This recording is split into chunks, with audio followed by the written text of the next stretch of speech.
Primero preguntas, antes de empezar preguntas y después continuamos con la República. Hoy vamos a hablar de la República también. Y si nos da tiempo, el conservadurismo. Venga. Ayer estábamos hablando de los salarios y de las prestaciones que se dan a los empleados. Sí. Y por ejemplo, se les tiene que pagar un bono 14, ¿y qué es lo que se paga de último? Aguinaldo. Pero si yo no produzco el doble, ¿de dónde saco ese dinero? O sea, sí capitalizo. Lo descuentas del salario. ¿A cuenta de qué les tengo que pagar el doble? No, eso sale del salario, mire. Su salario, el patrón cuando contrata el salario no entra así, buenos 14 pensiones, cosas por el estilo. Valora global. ¿Cuánto vale para mí este trabajador? Pues vale, el trabajador para mí vale 10.000 quetzales. Por ejemplo, ¿no? Esto lo valora, eso lo vale para mi trabajador. Si la ley le manda a pagar bonos 14, seguridad social, sí, pero otro se va gastando el salario. Entonces, en vez de cobrar 10.000 quetzales de golpe, cobra 7.000 quetzales en la mano y los otros 3.000 se los da al Estado. Y cuantas más políticas sociales haga el gobierno, más va al salario del obrero. O sea que entre más, en teoría, entre más bonos se le da, menos se le paga. Menos se le paga en mano, se le está pagando parte en mano y parte en bono. Piense que el salario lo fija el patrón con cada trabajador individual, cuánto le produce cada uno. Y hace la suma. Todo cambio que haya ilegal simplemente va al salario nominal, se lo restan de lo que lleva usted en la mano. Porque su salario no es solo el salario que lleva usted en la mano, es el salario más todos los gastos sociales que incurre el patrón con usted. Es así de fácil. Y a usted le da igual cobrar los 10.000, los 7.000 y 3.000. Al patrón le da igual también. Cuanto más gastos sociales le pongan, va a su piel, no a la de él. La gente piensa que se lo paga el patrón, se lo paga con su salario. Así de simple. Porque el argumento es cómo una persona desde fuera, sea una persona, sea una asamblea, sea un órgano deliberativo, sea un gobernante, pueden decidir si una persona está siendo dominada por otra. Porque de forma objetiva. Y yo digo que no. Y digo, sobre todo, partiendo del punto de vista que esas dos personas, por preferencia revelada, deciden estar juntas. Cualquiera de esas personas, por ejemplo, el marido y la esposa, el obrero y el patrón, si están juntos, es porque ninguno de los dos encontró nada mejor. Pero tal vez en las relaciones... De patrón y las relaciones de novios. Yo siempre les pongo ejemplos de novios, discotecas y cosas por el estilo. ¿Por qué? Porque son relaciones praxeológicas. Cuando hay precio hablamos de relaciones catalácticas, eso es un poco se lo explicaron. Pero toda Mises, por ejemplo, creo que lo explica bien en la acción humana, toda acción humana es praxeológica, esto es buscar alcanzar un fin. Pero tal vez es muy fácil resolverlo en relaciones amorosas, ese tipo de cosas, pero tal vez cuando la relación de ciudadano-estado es más complicada. Porque si no es una relación de mutuo acuerdo, señorita Vicario. Las relaciones de Estado no son voluntarias, son forzosas. Ustedes supongo que estudiaron a Oppenheimer. El viejo Franz Oppenheimer, en un libro que se llama El Estado, explica muy bien. Mira, hay medios económicos y medios políticos. Medios económicos son aquellos que se basan en la fuerza, que una parte se impone sobre la otra por la fuerza de las armas. Literalmente, no hay Estado en la tierra, por muy republicano que sea, que no tenga un cuerpo armado. Llame como le llame milicia, llame como quiera, pero tiene un cuerpo armado para ejecutar la ley. Entonces, el Estado es siempre fuerza, no es una relación libre. Yo estoy hablando de relaciones, lo que dice Petit y sus colegas, es que una relación que yo veo desde fuera, que es de mutuo acuerdo, si no estarían juntos,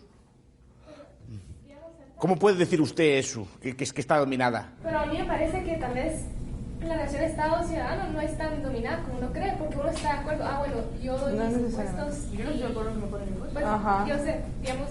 Según usted, entonces... Que mucha gente puede estar en desacuerdo, pero si alguien está de acuerdo con eso... Y, o sea, está la amenaza... Pero usted puede estar de acuerdo en montar su Estado, pero no puede obligarme a mí, lo que estoy diciendo. Si la gente estuviera de acuerdo con ese Estado, por ejemplo, los gitanos o los judíos que murieron en el nazismo estarían suicidándose. El gobierno es siempre un colectivo organizado, pequeño, que extrae rentas del resto y se impone por la fuerza, no por la voluntad. No. De hecho, el nombre en castellano se le llama impuesto y ya el nombre lo dice, es impuesto, no es voluntario. No sé si me explico. Pero ¿cuál es su punto? A ver, porque dice que ¿cómo puede usted saber si la novia de Alan lo está dominando él o lo domina la novia de Alan? ¿Por cómo lo sabe? Es que pongamos, mire profesor, pero pongamos, si hay un modelo de dominación, supongamos de que el mercado es manipulado de forma arbitraria por un monopolio, pongamos. En Mercado Libre no hay monopolios.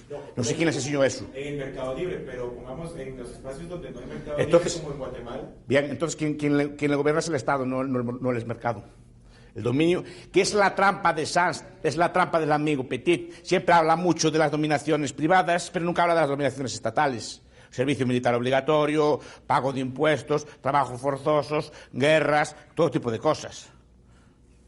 Y principios especiales, solo veo parte del cuento. Además tiene un cuento que me gusta mucho. Habla de algunos trabajos del médico que se opone al enfermo y no sé qué más cosas así. Vamos a ver. Y el panadero puede abusar de sus clientes y matarlos de hambre. ¿Por qué? También podría. Es más importante la comida que la medicina. ¿Sí o no? ¿Estamos de acuerdo en eso o no? Es más importante la comida que la medicina. Bien, entonces, ¿por qué no es más un opresor un panadero o un fabricante de pasteles que el médico? Porque el ejemplo que pone Petit siempre son médicos que cobran mucho a sus clientes o cosas así por el estilo. Pero si la oferta es limitada y... Ahora entramos. ¿Por qué no consideramos que un panadero o un pastelero abusa de nosotros? Porque hay muchos, hay competencia, efectivamente. Pero no es porque no sea más importante. Es más importante probablemente el panadero que el médico. Solo que hay tantos panaderos, tanta competencia que no nos sentimos dominados. Ahora la pregunta, ¿por qué el médico sí? Porque el médico es un sector en muchos países del mundo monopolizado, con restricciones, barreras de entrada y licencias. De forma que no cualquiera puede ser médico. Y ya va a ser restringida efectivamente, por eso puede dominarse el médico. Pero Petit nunca ve la raíz estatista de esa dominación. Siempre piensa que es el médico que domina así porque sí. Y el monopolio, como usted habla muy bien, no hay monopolio sin Estado. Los monopolios en Mercado Libre no existen. Solo existen cuando el Estado da una licencia, un privilegio o interviene en un sector. De mil formas distintas. Supongo que eso lo explicarían en la carrera. O les dijeron que hay fallos del mercado. Que a veces a corto plazo se puede dar un monopolio natural. Normal. Por ejemplo, Kellogg's. O Windows desde el principio, no sé. Usted sabe quién era el señor Kellogg, ¿no? Era una especie de dietista así de nutrición, que se dedicaba así, tenía una cocina y freía trigo y freía todo tipo de cosas. Estaba todo el día inventando comidas nuevas. Quería crear una nutrición sana, estaba todo el día inventando alimentos y cosas por el estilo. Bueno, inventó estos cereales, lo que comen ahora, ¿no? Crispy, los inventó él.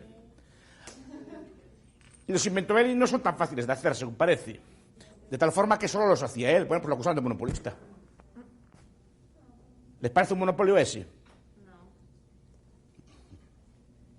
Pues no es un monopolio, claro que no es un monopolio. Si los inventó él, ¿cómo no va a ser un monopolio?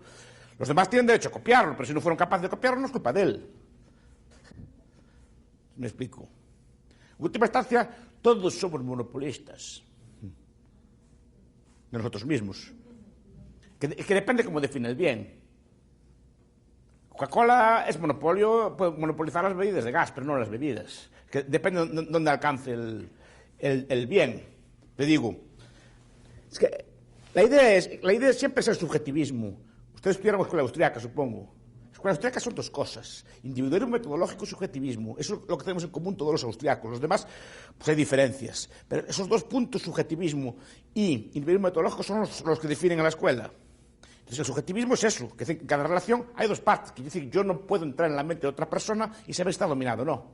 Yo solo puedo observar su actuación, su acción revelada. Yo lo único que veo revelado es que esa señora y ese señor están juntos. Y no hay fuerza. Si es así, yo no puedo, no sé si habrá dominio o no, eso depende de la opinión de cada uno. Yo sé que no puedo decirlo. Y segundo, el amigo Petit tiene un problema. No dice a partir de qué punto hay dominación. Porque es otro aspecto de la escuela austriaca, que es el marginalismo. No sé si me explico. Si su novio le dice, esta noche vas al cine, ¿por qué? Porque me apetece a mí. No sé si me explico. No es una dominación arbitraria. ¿Usted cree que eso justifica la intervención política de la asamblea o de la deliberación para evitar que usted le impidan ir al cine esta noche? No sé si me explico. Si a jugar a su novio se capricha. No sé si me explico. O su novia dice, vas a buscarme esta tarde al cine. No sé si me explico. Vas a buscar en base a las de compras. Cosas que tengo visto muchas veces, ¿sí o no? Bien, la pregunta es, ¿a partir de qué punto hay dominación. El cine estamos de acuerdo que no, pero el cine más pegar al cacharro sí. No sé si me explico. ¿A partir de qué punto es marginalismo? ¿A partir de qué punto marginal podemos hablar de que hay un cambio sustancial de no dominación a dominación? Diga. Pero es que, bueno, tal vez no se puede especificar a partir de qué punto, pero Pérez se habla de alcance e intensidad. Sí, pero ¿cómo los define? ¿O los define él a gusto de él? Entonces... Lo que Pérez dice en algún punto es, y yo, o sea, entiendo de que usted es anarcocapitalista, pero una realidad es de que el Estado en el imaginatorio existe. Bien. Usted cree, yo soy un ateo del Estado.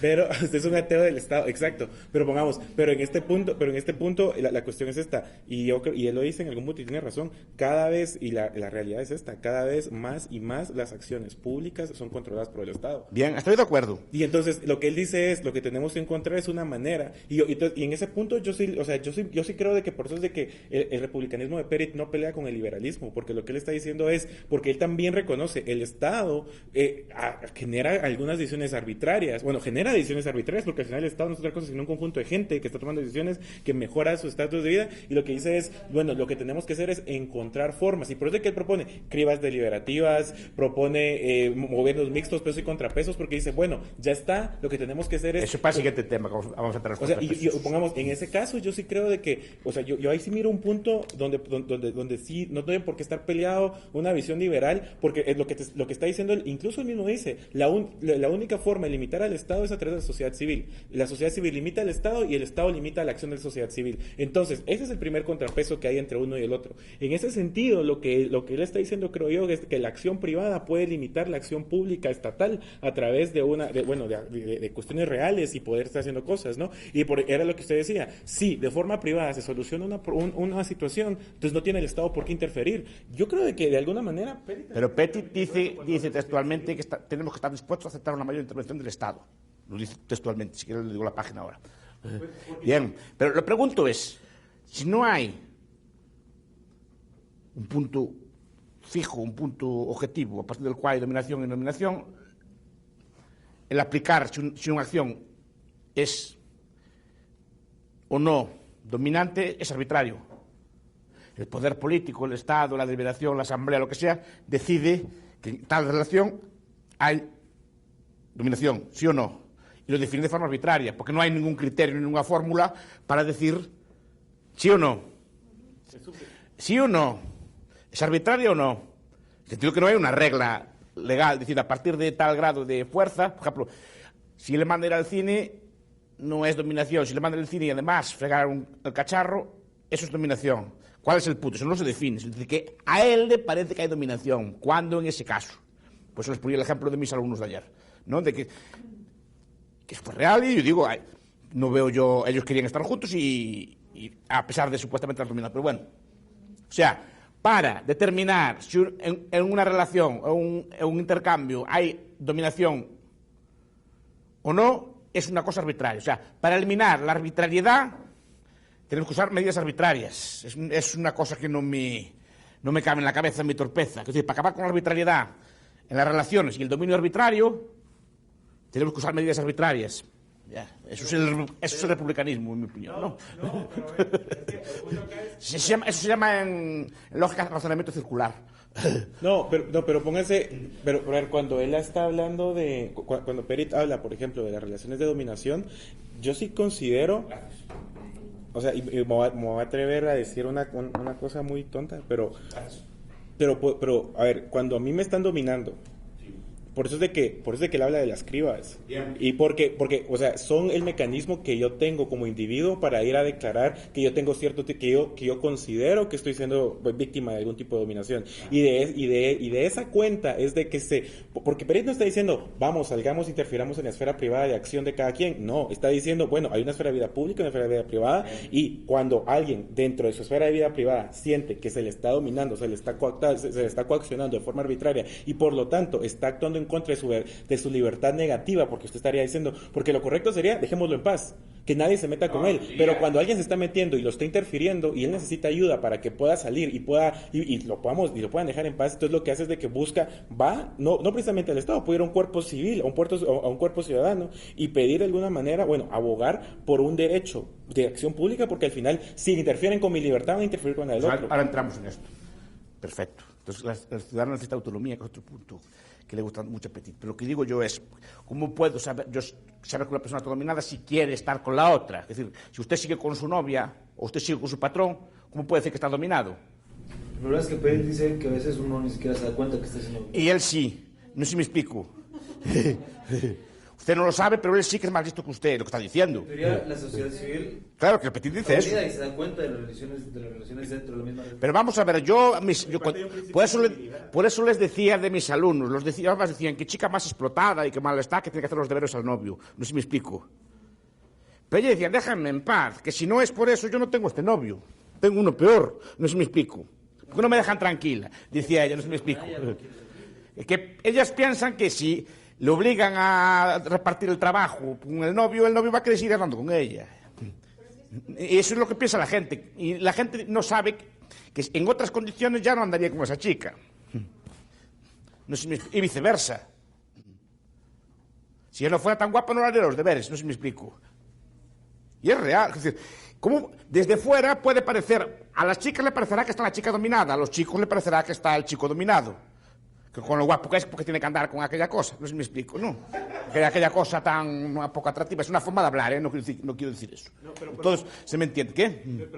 Es decir, que los dos piensan que están dominados los dos, pero ¿cuál está dominado? Ok, pero bajo ese ejemplo, los dos tienen las reglas claras y las reglas no cambian. ¿Qué pasa si, existe un contrato y al final una de las dos partes cambia las reglas y el otro se ve afectado y no puede denunciarlo? El ejemplo era el que poníamos ayer de las clases, pero no solamente pasa con las clases, también pasa con los trabajadores. Ok, este es el sueldo, no sé qué, ok, en teoría está bien, pero ¿qué sucede si a la mera hora, al momento de ejecutar el contrato cambia y resulta de que los medios que existen son también manipulados arbitrariamente? Eso sí es un tipo de dominación y es agresivo. Lo que pasa, no es agresivo en un sentido de agarro un palo y te pego, pero sí es agresivo en el sentido de te estoy cambiando las reglas. En ese sentido, por eso es de que generamos un cuerpo ciudadano donde, y yo sí creo eso, pues de que, eso es lo que limita ese tipo de acción arbitraria. En España creo que hay solo uno o dos restaurantes de 3 estrellas Michelin. Uno es el XO, se llama así XO, ¿no? No tiene un nombre así como XO o algo así. Bien, si el restaurante le cobran a usted 2.000 quetzales por comer y come lo que quiere el cocinero. No sé si me explico. Come lo que quiere el cocinero, no hay carta. Lo que se le ocurre a él esa mañana come usted. No sé si aquí los hay, también le llaman restaurantes de degustación. Pero ahí la regla está clara. Bueno, está clara. Y llega usted allí, paga 2.000 quetzales y le ponen todo lo que usted odia. No sé si me explico.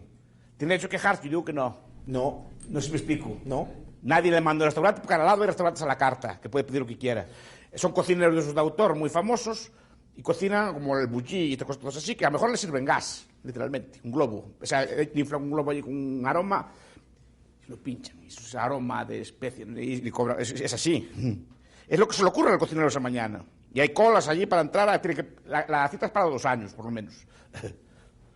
Pero come, aparte de pagar una fortuna, come lo que le da la gana al cocinero. Y es la regla así, porque está creativo el cocinero, se lleva al mercado y coge cosas y las mezcla, y hace cosas allí. ¿Qué? Exquisitas o no exquisitas, depende del gusto suyo.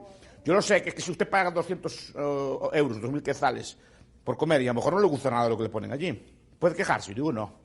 Bien, porque usted acató al entrar la norma del restaurante, ¿sí o no? Acató la norma del restaurante. Pero los dos sabían que existe la posibilidad. Ahí no le están cambiando No, puede poner literalmente lo que quiera. Sí, pero yo estoy aceptando que me pongan lo que yo quiera. Bien. ¿Qué pasa si ven y me dan un restaurante? A ver, dígame usted. Si me pasan una carta, yo digo, bueno, quiero el número 1, y a la hora de la hora no me... Es un restaurante normal. Y no me reciben. Ahí no.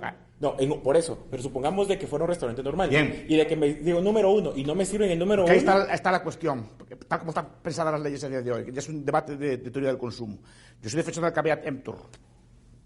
¿Conocen el concepto?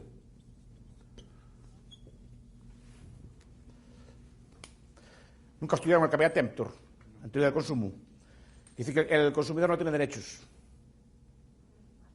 El consumidor tiene que cuidar de sí mismo. Antes de entrar a un sitio tiene que pedir garantías. No esperar que le den garantías, pedir garantías. O sea, reclamar, por ejemplo, decir, vamos a ver, ¿esta universidad hay profesores arbitrarios o no? No sé si me explico. Pero ustedes cuando entran a la universidad, según el principio de que había templo, que no es el principio que rige ahora, era un principio romano que a mí me gusta mucho, pero debería regir, usted antes de entrar en la universidad, si se matricula aquí, el problema suyo si no se entera, pero su deber es enterarse de cómo son las reglas aquí. Y si hay profesores arbitrarios o no. Y si tiene usted mecanismos así de reclamación o no. Si ustedes a un profesor la suspenden así, ¿qué hacen? ¿Cuáles son sus mecanismos? ¿Los conocen? Quiere hablar de la facultad. Hay que hablar al decano, al director, o quien sea. Y supongo que tienen, pues es a lo que me refiero. Lo primero que tiene que hacer antes de matricularse o comprar cualquier cosa es enterarse. Caveat emptor, que el consumidor tiene que cuidar de sí mismo. Es el viejo principio del derecho. Yo di una conferencia, tengo grabado un vídeo hablando sobre este tema. Tendría que escribir algo sobre este tema. Pero bien, yo lo que digo es el subjetivismo. Usted, es decir, en una relación laboral yo no puedo decir que hay explotación, como les dije ayer. Pues toda una relación humana, si es libre y es voluntaria y las dos partes siguen juntas, yo entiendo que hay acuerdo. Yo no puedo decir nada de esa relación, no puedo meterme en el medio. No sé si me explico. Que no soy quién. Profesor, pero es que usted está asumiendo que las dos partes son honestas y que las dos partes son buenas y hay que ser un poquito judicial, la gente no es así. Ya lo sé. La gente engaña. Pero ¿por qué está con esa persona? Pero es que ese es el punto. Si usted está manipulado, si le mienten y está manipulado, no se da cuenta. Y eso es culpa de él. Pero aún así, si miente y está manipulado, aún más daño le hará. Pues tendrá que desmanipularlo, pero no meterse en el medio. Y además, ¿quién es usted para manipularlo? Es decir, usted, en el caso de la relación que yo les planteé de mis alumnos, ¿qué haría usted? De la relación de mis alumnos, que fue real, ¿qué haría usted? Bueno, pero ahí ella sabe, pero pues, según la lógica que usted presenta, ella está consciente que ella está fea y de que no tiene otra opción. Entonces, bueno, y él también. Entonces, ¿usted se metería en el medio? No, está. Para Petit habría dominación. Pero ¿qué haría usted en el caso que dijo Isabel? Se metería, o sea, usted diría, bueno, por una cuestión lógica, porque al final usted es parte de una institución en donde usted también va a ser afectado, porque usted no es arbitrario, pero el otro profesor sí, que le está cambiando las notas, usted se metería por una cuestión de ética. Yo no me metería, porque es una organización privada, las organizaciones privadas tienen derecho a tener sus reglas, las que quieran. En Inglaterra cuentan los libros que había prostíbulos que las azotaban a ustedes, no sé si me explico, de sadomasoquismo. Entonces llegaban ustedes allí, ¿qué? Y les daban, no sé si iban a hablar de esto, entonces les daban con un látigo, no sé si me explico, una dominatrix de estas, no sé si me explico. Para usted sería ilegítimo y dominante, no sé si me explico, ¿no? Es consentido, bien, vale. Es que no le están manipulando ni le están mintiendo. Entonces no es el hecho, no es el hecho de la dominación, es que la dominatrix domina y le pega latigazos al que quiere su servicio, no sé si me explico. ¿Sí o no? Ahí está. Le están mintiendo. El punto es que no le están mintiendo ni le están manipulando. Y el otro, como que no sé si le miento o no. Yo solo que sé que para Petit, él vería allí una relación de dominación, con una persona ata a otra con una cuerda y le da con un látigo. Entonces tendría que meterse en el medio. Estos dos chicos consentían ambos en esa relación supuestamente desigual. Entonces yo digo, yo desde fuera solo puedo ver que ambos consienten, no tengo que meterme en el medio. Yo no sé qué pasa ahí, nada más.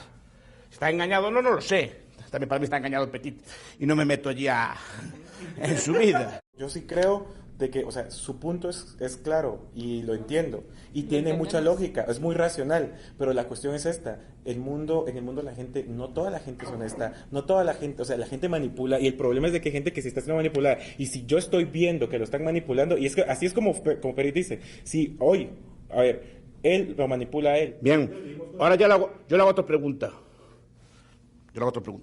Suponga que el motivo...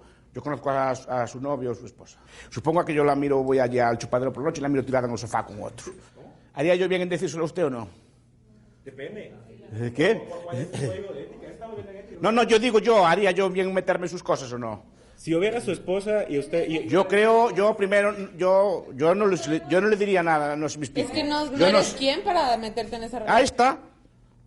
Una cosa es lo moral y otra cosa es lo penal. Hay muchas conductas que me pueden desagradar moralmente, pero no entiendo que no deban ser castigadas penalmente. ¿De acuerdo? Pero, profesor, dejando de lado, a ver, es que la lógica es esta. Entonces, sí, agente 1 está abusando de agente 2 y agente 2 está manipulado y le está mintiendo y no lo sabe, el punto es yo me meto y me meto bajo esta lógica, porque en el momento en el que agente 3 quiera venir a mí y manipularme a mí, yo no quisiera que me estuvieran manipulando. Es un principio de civilidad, es un principio de reciprocidad. La pregunta nos cuidamos los unos a otros. ¿Usted considera que esas personas están manipuladas? Yo considero, por ejemplo, que usted está manipulado por Petit. Yo, por Cox o por Edu o por quien sea. Yo entiendo que está usted manipulado. Yo entiendo y no me está diciendo de las cosas todas de Petit, que es una cosa falsa y mentirosa. Usted no se considera manipulado. ¿Usted considera que el manipulado soy yo o que tiene la razón usted? ¿Sí o no? No, yo creo que tenemos puntos distintos, pero que podemos discutir. Pero yo considero que este libro que es veneno y lo manipula y le engañó y cosas. Y me sé que yo lo considero. Y es el problema que hablaremos después cuando hablemos del conservadurismo. El problema es que el conservador, unas cosas lo defiende, en otras no. Piensa que su moral es la correcta, que hay que pasar a todo el mundo. Que está poseyendo la razón, y esto es lo mismo. Yo os imagino que odio a Petit, que lo veo a usted leyendo a Petit y está manipulado. Y como está manipulado, pues le voy a hacer que no manipulen y le voy a prohibir leer a Petit. A usted no le parecería bien, a mí tampoco. A un liberal no le parecería, pero a un republicano debería parecerle bien. Bueno, pero eso yo sé, como humanidad, o sea, la gente se ha equivocado innumerables veces, pero no por eso, pero o sea, si se han prohibido libros y si se prohíben ciertos programas para ciertos niños. El problema es cómo sabe usted que está manipulado él y no usted. ¿Y por qué su criterio es el que vale para decidir si está manipulado o no? Pero profesor, pero las instituciones y las provisiones y todo esto, yo creo de que al final son parte de una evolución y que va sobreviviendo lo que nos vamos dando cuenta como humanos de que sirve más. Por eso es de que no dejamos que los niños miren pornografía. Porque, o sea, me explico, por eso es de que nosotros, o sea, como sociedades occidentales, de verdad limitamos la libertad en algunas puertas y en algunas cosas y lo hacemos para mejorar. El problema es quién lo debe limitar. Nosotros sí censuramos. Usted está diciendo... O sea... Depende, es que la censura también son temas complejos. El problema es quién debe hacerlo, si los padres o el Estado. Es cosa muy distinta. Bueno, pero los padres pueden hacerlo. En este caso, porque gracias también, a que el Estado por ejemplo, les da... La definición de pornografía que usa usted no es la misma igual que uso yo. No sé si me explico. Y las culturas también difieren en lo que llaman pornografía. Un cuadro desnudo de un pintor fue considerado pornografía y en muchos países lo queman. No sé si me explico. ¿Dónde empezamos a definir las cosas? Entonces, yo creo que como no hay un criterio objetivo, mejor dejarlo a los padres que decidan lo que es pornografía y lo que no es pornografía. Ok, pero pongamos en este caso, la idea de los padres tienen la capacidad, tienen la competencia de hacer ciertas censuras públicamente, gracias a que, y esto sí le va a sonar muy mal, pero el Estado de alguna forma les inhibe el derecho de poder hacerlo. Yo no creo, y es otro aspecto que vamos a hablar ahora, que el Estado sea el que dé los derechos. Los derechos son previos. Y ahora vamos a hablar de esto. Entonces, los derechos no son un regalo del Estado, sino que son preexistentes al Estado. Siguiente punto del republicanismo. Gobierno de leyes y no de hombres. ¿Vale?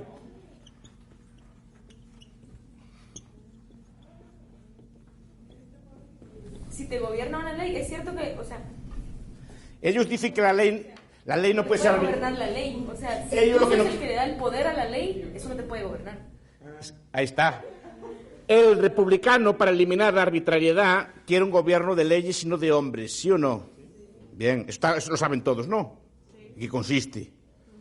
Yo digo que eso es ficticio, porque las leyes y los hombres no existen. Primero, las leyes las crean hombres, las elaboran hombres y las ejecutan hombres. Pero no es que la ley gobierne. La ley no gobierna nada porque la ley no existe. Las leyes son regulaciones de conducta entre hombres y los hombres deciden si ejecutarlas o no. El amigo Alan sabrá que hay un montón de sentencias del Tribunal Supremo que simplemente los gobiernos decidieron no acatar. Punto. Y como no hay quien las acate, no se acatan. No sé si me explico. Pues porque el Estado no es fuerte y no lo... No, el Estado no, es que es el Estado quien no quiere. Porque hay otro mito aquí. Como si hubiera una división de poderes. Que es otra cosa que le gusta mucho al republicano también, la idea de la división de poderes. ¿No? Miren qué radical soy. No hay división de poderes ni puede haberla. Déjenme argumentar. No sé aquí, en España, quién controla el PP a día de hoy, controla el Ejecutivo, el Legislativo y el Judicial al mismo tiempo. Controla quien controla el Partido Popular, que es el partido que gobierna en España, la máquina política que gobierna en España, esas personas, que son personas, pues será Rajoy, Soraya y los que están con él, Dicen, tú vas en la lista, tú no vas en la lista. O sea, escogen quién va a ser diputado. 2, una vez que salen diputados y gobiernan, escogen quiénes van a ser los ministros. O sea, escogen al Ejecutivo. Y 3, a través del Consejo General del Poder Judicial, deciden quién es juez político y quién no. Y en Guatemala no sé cómo es, pero supongo que será parecido. Y creo que en todo el mundo es así. El Tribunal Supremo americano lo nombra Obama. Cuidado, ya es que lo nombra vitaliciamente, sí. Pero saben ustedes que Roosevelt, cuando no le daba la suma para aprobar las leyes, hizo una cosa. Pasó de 5 jueces a 7. Y nombró 2 él. No sé si me explico. Porque sí que lo puede cambiar él. No sé si me explico. A ver, una de las grandes trampas de la política moderna es la idea del juez funcionario. Funcionario. El propio juez trabajando para el Estado. En el momento que el juez trabaja para el gobierno, como el gobierno, ya no hay división de poderes, porque a ese juez se le puede ascender o descender, se le puede mover. Por ejemplo, una jueza en España que perseguía mucho a los políticos, la jueza Alaya, ¿no? ¿Qué hicieron con ella? ¿Mataron? No, eso ya es países más anticuados. La ascendieron y la mandaron donde estaba en Talma, para Sevilla, con ascenso, con más sueldo. No sé si me explico. Ya está, ya le quitarse el caso. O le cambian la planta. La planta se puede cambiar de muchas formas. Por ejemplo, creando jurisdicciones especiales. Por ejemplo, tribunales especiales, por ejemplo, la Audiencia Nacional, que es un juzgado político que toca los temas que afectan a los políticos y los temas de corrupción, o se crea una fiscalía anticorrupción, de tal forma que el fiscal anticorrupción lo nombre el gobierno y le quite el caso al juez natural. No sé si me explico. O se puede hacer creando fiscalías especiales. Pues, por ejemplo, usted tal, Fiscalía de la Mujer, Fiscalía Anticorrupción, Fiscalía de Medio Ambiente, pues, así se le quitan los casos al juez natural. Y se transforma en un juez político, el que pone allí. ¿Cómo asciende usted en la carrera si usted quiere ser juez y ascender de juez raso a alto juez del Tribunal Supremo? Esos ascensos, ¿cómo son? Políticos. ¿Quién lo nombra a usted presidente de una audiencia? Pues la política. O podemos obedecer la norma y ser un imperio de la ley. El problema es que la norma dice eso. La norma dice lo que estoy diciendo yo. La norma dice que será escogido el presidente por el presidente de los jueces por el Consejo General del Poder Judicial. El problema es, ¿quién nombra al Consejo General del Poder Judicial? Que es una asamblea, así, como la que le gusta a ustedes de los venecianos. O sea, el Consejo General del Poder Judicial es el gobierno de los jueces. Pues son, por ejemplo, 40 jueces. Y serán nombrados por el Congreso, dice allí. Serán nombrados por el Senado, dice allí. Y serán nombrados por las asociaciones, y otros tantos serán nombrados por el Ejecutivo. Están nombrados por la misma mano todos, no se dan cuenta. Dice, serán nombrados por el Congreso. Eso quiere decir que el Congreso, o sea, el jefe del PP dirá, el Congreso va a nombrar a fulano, mengano y perengano, y vosotros vais a votar por él. No sé si me explico. Y el Senado, que también lo controla el PP, dirá, ¿quién va a ir por el Senado? Tú y tú. ¿Y quién va a ir por el Ejecutivo? Tú y tú. Y al final, quien controla, el soberano, controla los tres cosas. Sí, pero lo nombra el Congreso, el Senado y no sé qué más. Pues sí, lo nombra. Pero ¿quién controla el Congreso, el Senado y el Ejecutivo? Y es lo que dice la norma. Y se cumple, parece que se cumple. Pero por eso es de que, a ver, pero por eso es de que el mismo republicanismo ofrece la opción de que lo que tenemos que hacer es dividir. O sea, todos sabemos de que si el que corta y reparte el pastel es el mismo, va a recortar y lo va a cortar y lo va a repartir de la forma que quiera. Pero si usted divide el poder, porque el poder al final es un valor que podemos dividir, que podemos poner pesos y contrapesos, frenos que limiten, porque obviamente somos hombres compitiendo contra hombres, pero si tenemos competencias para limitarnos. Es, en mi opinión, un cuento chino y es una forma de engañarlos.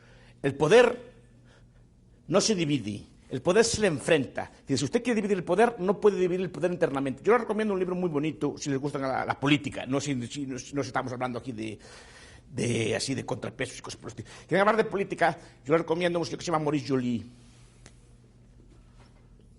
Esto no lo enseñan en las escuelas. Diálogo en el infierno entre Maquiavelo y Montesquieu.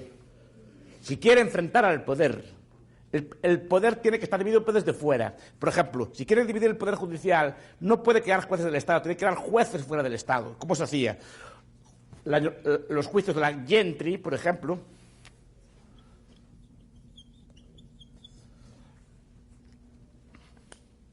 Allí tenían los nobles británicos. En Inglaterra hasta el siglo XIX la justicia la prestaban los nobles, fuera del Estado. La justicia de cadí. ¿Quién sabe qué es un cadí?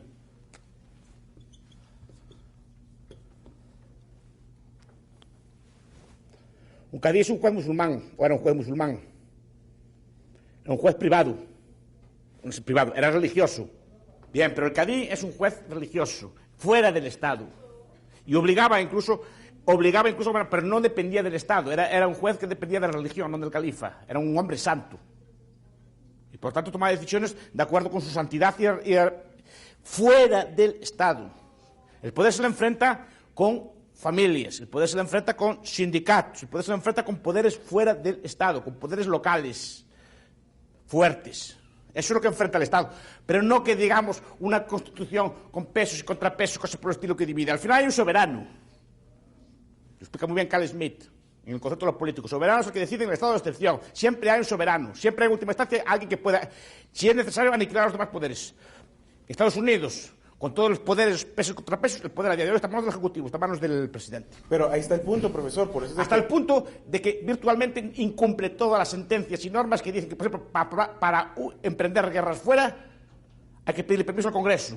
Todas las guerras que llevamos Estados Unidos fuera, ninguna le pidió permiso al Congreso y no le pasó nada a Obama ni a Bush. Pero ahí está la cosa. ¿Pero sabe por qué? Porque lo que es que, pero ahí usted le está dando la razón al republicanismo de Perit, porque lo que dice es, a ver, lo único que puede limitar al Estado es la sociedad civil, es ajena al Estado, es anterior al Estado y define la dirección bien, que va a tener pues el Estado. Dice eso, sí, la sociedad si dice civil... eso, de acuerdo con él, pero el mecanismo que es bueno no es el que dice él, porque él habla de muchos pesitos, contrapesitos y cositas así. Cuando él habla, no, porque lo que Perit dice es, esto es bueno para poder tener más claro de dónde vienen las decisiones, porque al final los que definen, los que limitan y los que de alguna manera coaccionan, como usted dice, el poder es la sociedad civil, porque no es lo mismo el gobierno y la sociedad pero civil. Ese argumento no es el que leo yo en este libro. ¿Él lo dice?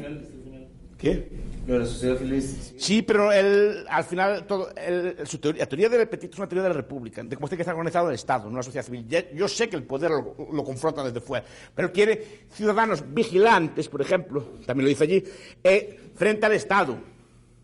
Pero frente al Estado, no instituciones fuera del Estado. Pues que él dice que el diseño institucional del Estado es condición necesaria, pero no suficiente para que... Claro, también estoy de acuerdo. Pero yo lo que critico es su idea de las leyes, sino de los hombres. No hay leyes sin hombres. Bueno, pero una vez instituida una ley no se le puede violar. ¿Cuántas leyes conocen que se violan en la República de Guatemala?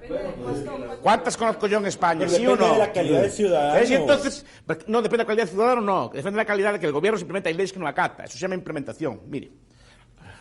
Es de que si haya también un castigo, ¿no? Porque si yo sé que tengo certeza de que no me van a castigar por incumplir una ley, yo no voy a cumplir la ley. Ahí está. Y usted sabe que unas leyes se mandan a cumplir y otras no.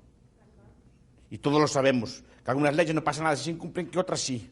Y eso depende de que el poder político... No depende de la ley, depende de que el político o la gente, como es una persona, decide él cuáles leyes son importantes y cuáles no. Usa el arbitrio. No es la ley gobierna sola. La ley se puede violar de muchas formas distintas. Se puede violar en el reglamento, se puede violar... Por ejemplo, haciendo un reglamento contrario a la ley. Es decía un viejo cacique español, decía, ustedes sacan la ley, déjenme a mí el reglamento. Lo importante de una ley es el reglamento, no la ley. Se puede hacer aprobando una ley y no dándole fondos. Lo que pasa aquí en Guate es que interpretan la ley, o sea, como la ley a veces deja unos vacíos, la gente entonces ahí se cuela para no cumplir. Claro. Que es lo que está pasando. Yo, por ejemplo, una ley... Yo le puedo hacer una ley que todos los años hacen leyes allí contra el maltrato de los animales, el maltrato de no sé qué. Bueno, pues simplemente no se le dan fondos y ya está. O simplemente no se manda al inspector y ya está, aunque la ley está allí. ¿Y quién decide si se manda al inspector o no? Usted, por ejemplo, en mi país hay muchas cosas que son ilegales en la construcción y pasa el inspector por allí delante, pero el inspector algunas cosas le parecen importantes y otras no. No cumple la ley. Él decide cuál parte de la ley es importante y cuál no. Es más, ustedes saben lo que es una huelga reglamento.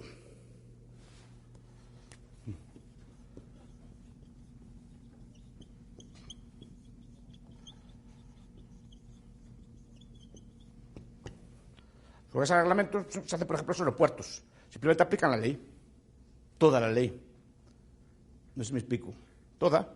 Entonces le abren maleta por maleta, con mucha parsimonia. Es fastidiar, es una huelga. Una huelga legal. No sé si me explico. Dicen lo que dice la norma y la aplican. La aplican la norma con todos los puntos de la norma. No sé si me explico. No se saltan nada. Y así paralizan los aeropuertos. Igual con los profesores, si yo aplico la norma de la universidad no hay clase. Bien, y todos sabemos que es así, pero todos sabemos entonces que las leyes se aplican según el criterio de los humanos, no hay unas leyes que se cumplan solas. Estamos de acuerdo. Las leyes necesitan de medios, de inspectores y gente así que las cumpla. ¿Qué más tenemos aquí? Pero profesor, ¿usted no cree que, a ver, yo entiendo lo que usted está diciendo, pero cada vez que usted argumenta en contra de por ejemplo, del sistema republicano, siempre dice, bueno, pero en el mercado libre esto no pasa, pero ese mercado libre que usted habla es tan ideal como la república que está en ese libro. O sea, usted mismo lo acaba de aceptar. Los dos trabajamos con subóptimos. La realidad Bien, pero entonces, el camino teórico, filosófico a seguir, ¿cuál es? ¿Seguir el del mercado o seguir el del Estado?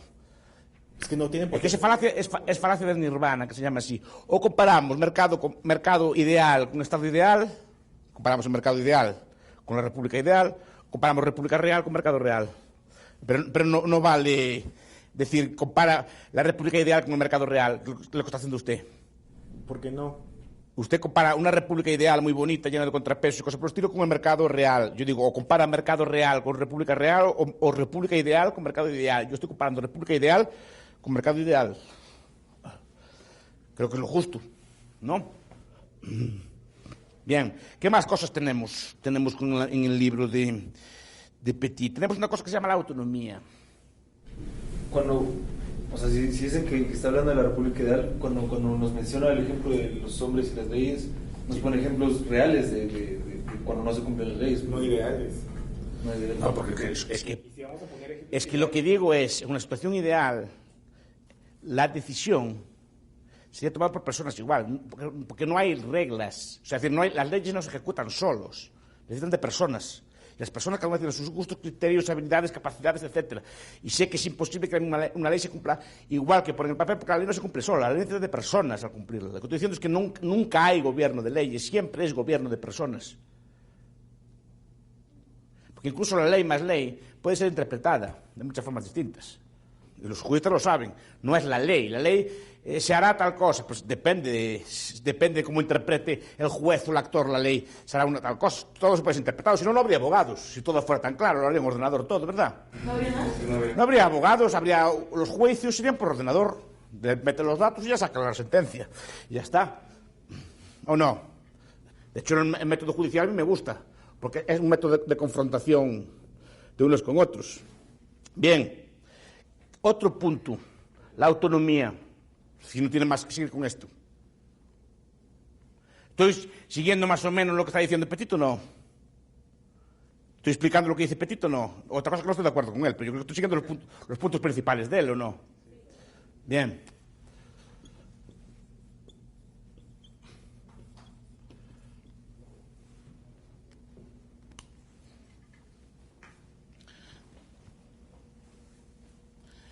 Para evitar la dominación arbitraria, una de las medidas que se proponen en estas lecturas es la idea de que, ¿cómo decirlo?, el ser humano tiene que ser autónomo y no tiene que depender de otro, que no tiene que depender arbitrariamente de otra persona. Entonces, ¿qué propone Petit? Por ejemplo, instituciones como la renta básica de ciudadanía. ¿Oyeron hablar de ella? Pues una propuesta muy republicana. Los republicanos, sobre todo Van Parex, defienden mucho la idea de rentas o de, a lo mejor Petit no tanto, pero otros republicanos como Van Parex dicen, para evitar eso, ¿qué hacemos? Mira, que el Estado le dé a cada ciudadano una renta básica. ¿Conocen el concepto de renta básica? Existe un ingreso que le da el Estado a la persona si quiere trabajar o no. O sea, no importa si tú trabajas o no, te da tu renta básica. Es como el Estado te paga por eso. Se llama incondicionado.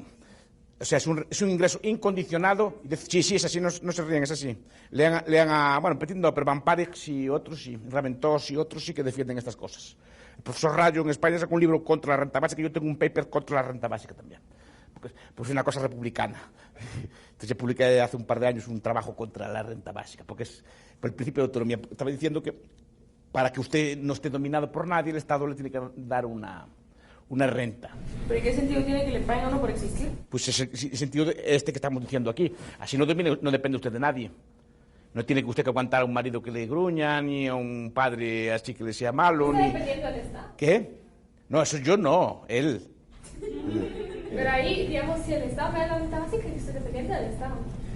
Sí, pero supuestamente se la da incondicionalmente. Es decir, se la da independientemente que sea pobre o rica, se la da a todo el mundo. ¿Me estoy explicando? A todo el mundo. Sea usted rica, sea usted pobre, esté enferma, sana, lo que sea. Usted, cuando cumpla 18 años, tiene una renta. En España se calcula de 700 euros, 7.000 quetzales, más o menos, al mes. Pero es que esto es comparable con los servicios públicos, y es cuando Perit habla de la dignidad cívica. Porque pongamos, a ver, yo no sé si usted ha ido aquí o ha pasado cerca del IX, o alguien acá pasó cerca del IX, pero cuando usted pasa cerca del IX y la gente está esperando, o sea, una cola de 50 horas bajo el sol, agua, ahorita están ahí con niños, y él dice, eso no es un servicio de dignidad pública tampoco, eso lo que está haciendo es genera más esclavos, o sea, también puede venir, o sea, la dominación arbitraria también puede venir desde el Estado. No es casi siempre viene del Estado. No es casi siempre, no, siempre viene del Estado. Retiro el casi.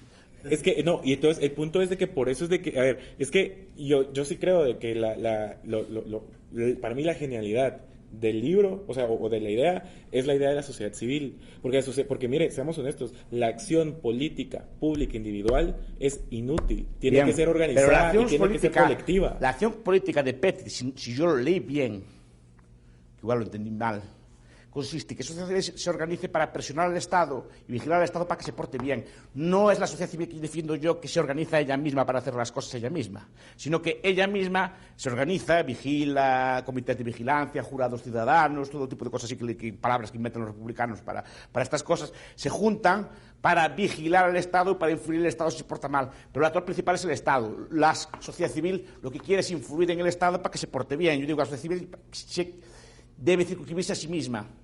¿Queremos ayudar a los pobres? Nos juntamos nosotros todos aquí, que somos muy republicanos, y le damos ponemos cada uno 100 quetzales y alimentamos a 500 pobres, por ejemplo. Eso es la sociedad civil.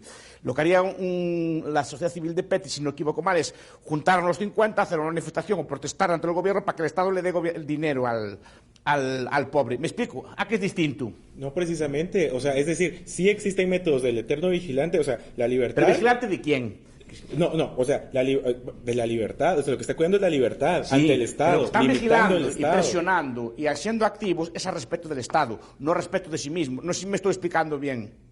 No, o sea, sí, vamos a ver, pero es que la definición de sociedad civil acá quiere un Estado fuerte, más no por eso grande. O sea, un Estado fuerte... Bueno, eso de grande, Petit aquí lo dice bien claro, creo que dice que quiere un Estado grande. En el lenguaje antes introducido, los republicanos serán menos escépticos ante la posibilidad de intervención estatal y serán más radicales en los males sociales que el Estado está obligado a remediar. Viene a decir que queremos una mayor intervención del Estado. O estamos dispuestos a aceptar una mayor intervención del Estado. Menor escepticismo frente al Estado. Es decir, aquí dice que le gusta. Menor escepticismo no quiere decir mayor... O sea, no quiere decir está dispuesto a aceptar... Ahora vamos a entrar en eso. Es el siguiente punto. Repito, ¿qué pasa con una idea de renta básica? ¿Están a favor o en contra? Yo en contra. ¿Y por qué? Bueno, la gente improductiva. O sea, que el Estado lo está estimulando de que, ¿saben qué? Mejor ni trabaja porque yo lo voy a mantener. Entonces, en un punto eso va a quebrar, porque entonces, ¿quién está pagándole al Estado? Porque el Estado no... El Estado no tiene medios. Primer punto, el Estado no tiene medio ninguno. El Estado es un parásito de lo que produce la sociedad civil. Hasta ahí estamos de acuerdo. Es decir, el Estado, la sociedad, usted y yo, producen riqueza. El Estado chupa por la fuerza parte de esa riqueza. Pues bien, yo veo la Constitución de Guatemala, veo la Constitución de muchos países, de muchos derechos y tal, pero ¿por qué no se cumplen? Porque para que un derecho pueda cumplirse, tiene que tener los medios que cumplirlo, si no es papel mojado. Y para poder usted tener sanidad, educación en cualquier país del mundo, tiene primero que la sociedad producir la riqueza suficiente como para hacer eso. Una sociedad pobre da un Estado pobre. La sociedad pobre, que no tiene medios, una sociedad pues del Congo, de por ahí, el Estado tendrá medios. Carece. ¿Por qué no tiene la sociedad? Porque ¿de dónde saca el dinero el Estado? de su sociedad. Si su sociedad es pobre, el Estado va a ser pobre necesariamente. Y si una sociedad es rica, es mejor un 10% de una cosa grande que el 50% de una pequeña. ¿Quién tiene más para gastar? ¿Qué Estado tiene más para gastar de los dos? Porque le importa en última instancia para un Estado es la riqueza de la sociedad. Bueno, si la sociedad no genera medios, el Estado no tiene medios con que pagar la renta básica. Es decir, la pregunta es, si todos aplicamos al mismo tiempo nuestro derecho al surf, que no lo digo yo, lo dice Montparix,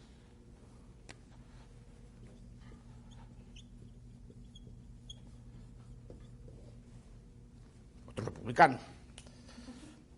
Si todos nosotros aplicamos nuestro derecho al surf y a dedicar nuestra vida a pasar toda la mañana en la playa sin trabajar, ¿quién financia esa renta? Nosotros. Claro, o sea, lo que está diciendo la renta básica es que unas personas están forzadas a trabajar para mantener a otras que no hacen nada. Es lo que está diciendo. Porque si los que no quieren, si los que trabajan también usan su derecho, ¿cómo se financia? O sea, si nadie trabaja y todos van al surf, ¿quién financia la renta? No hay con qué. No hay con qué. Es un derecho ficticio. Es una suerte de derecho ficticio. Entonces, uno, eso. Dos, ¿qué pasa, por ejemplo, con los inmigrantes? ¿La renta básica sería a nivel mundial o a nivel nacional? En este caso, a nivel nacional. ¿Qué? Entonces, ¿qué pasaría? Que las rentas serían distintas según el país, ¿o no? Las rentas básicas serían distintas según el país. Y eso que no llevaría a arbitrajes. Quiero decir, por ejemplo, uno del Congo se va a Alemania a cobrar la renta de allí. Bien. O B, la renta se circunscribe a solo los ciudadanos. Si todo el mundo va a cobrar la renta de Alemania, ¿qué le pasa a los alemanes? Se hunden porque no tienen que pagar si va toda la humanidad allí a cobrarla. No sé si me explico, ¿no? O ponen barreras de entrada, etcétera, y generan ilegales, o si no, tienen que restringir la renta a los nacionales. Si restringen la renta a los nacionales, ¿qué es lo que pasa? Que se genera una subclase, que dice que los inmigrantes ilegales trabajarían sin renta básica y los nativos con renta básica. ¿Qué pasa, por ejemplo, con la preferencia temporal? ¿Qué pasa, por ejemplo, con las familias si pagamos una renta básica? Primero, ya no ahorra nadie. ¿Para qué vas a ahorrar si el Estado te va a mantener toda la vida? Dos, ¿usted no cree que habría cambios en las relaciones familiares? ¿Qué pasaría con las relaciones familiares en una situación de no dominación? Porque la renta básica es un mecanismo de no dominación. Es una institución creada por esta república para que la gente tenga medios y no tenga que obedecer pues a su marido malvado, a su padre malvado. Pero si su papá ahora le dice, no sale usted por la noche, señorita Beatriz, porque no quiero yo que ande por ahí. Pero Perit habla de eso. No, esto es Montparix. No solo estoy hablando, o sea, cuando estoy hablando de estos temas, no estoy hablando de republicanismo, no solo de Petit. Los republicanos son varios. Les aconsejo que lea algunos más también, que son los hay buenos. Pero digo, es un mecanismo republicano de creación de rentas para que no tenga usted que depender de nadie. Si su papá no le deja salir, y dice, pues mire, yo me voy igual que tú con mi renta básica. Tomo un piso con mis amigas, sindicamos las rentas entre las 4 y aquí viven ahí sin trabajar perfectamente. No porque usted es sola, pero ¿y si se juntan 5? ¿Cómo para estas pizzas? Aquí entre las 5 con esa renta básica pueden coger un piso. En España la renta básica propuesta son 650 euros, 6.500 quetzales cada uno. Sí, 7.000 quetzales. Yo digo, con 7.000 quetzales cada una no juntaban para hacer, entre 4 no juntaban para vivir bien. Y es verdad. Entonces, ¿qué diría? Papá, quédate ahí, yo me marcho. ¿Por qué? Porque puedo marcharme. Afecta las relaciones familiares y cosas por el estilo, que supuestamente no hay dominación. Pero claro, eso también debilita las relaciones familiares y otras muchas cosas. Es decir, la renta básica tiene problemas serios. Básicamente el principal es que no puede ser financiada sin medios. Porque esa es otra. Petit y estos hablan de muchas cosas, pero no dicen dónde van a sacar el dinero para hacerlas. No dicen dónde van a sacar el dinero para hacerlas, todos son instituciones y muchas cosas, y piensan que los impuestos se pueden subir hasta donde ellos quieran. Y no es así. Queda por hablar, por ejemplo, los temas de la Constitución. ¿No? Para mí el republicanismo es una especie de lavado de cara del Estado. ¿no? Es una especie de lavado de cara del Estado. Es querer diseñar la idea de un Estado bueno. Yo creo que ya les expliqué la teoría predatoria del Estado y estas cosas así, ¿no?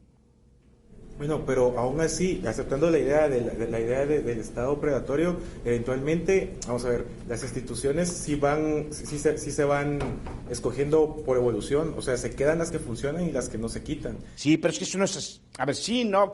Si el pacto fuera libre, lo que pasa es que el Estado no es libre. El Estado es...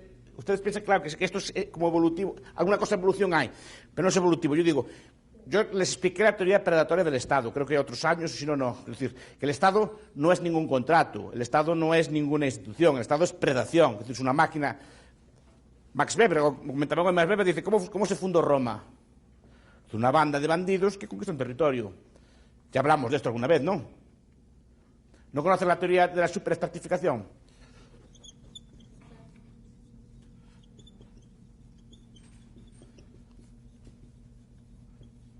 Que se llama Rousseau. Esto tampoco se lo enseñan, me parece a mí. Freedom and Domination. No sé si lo conocen.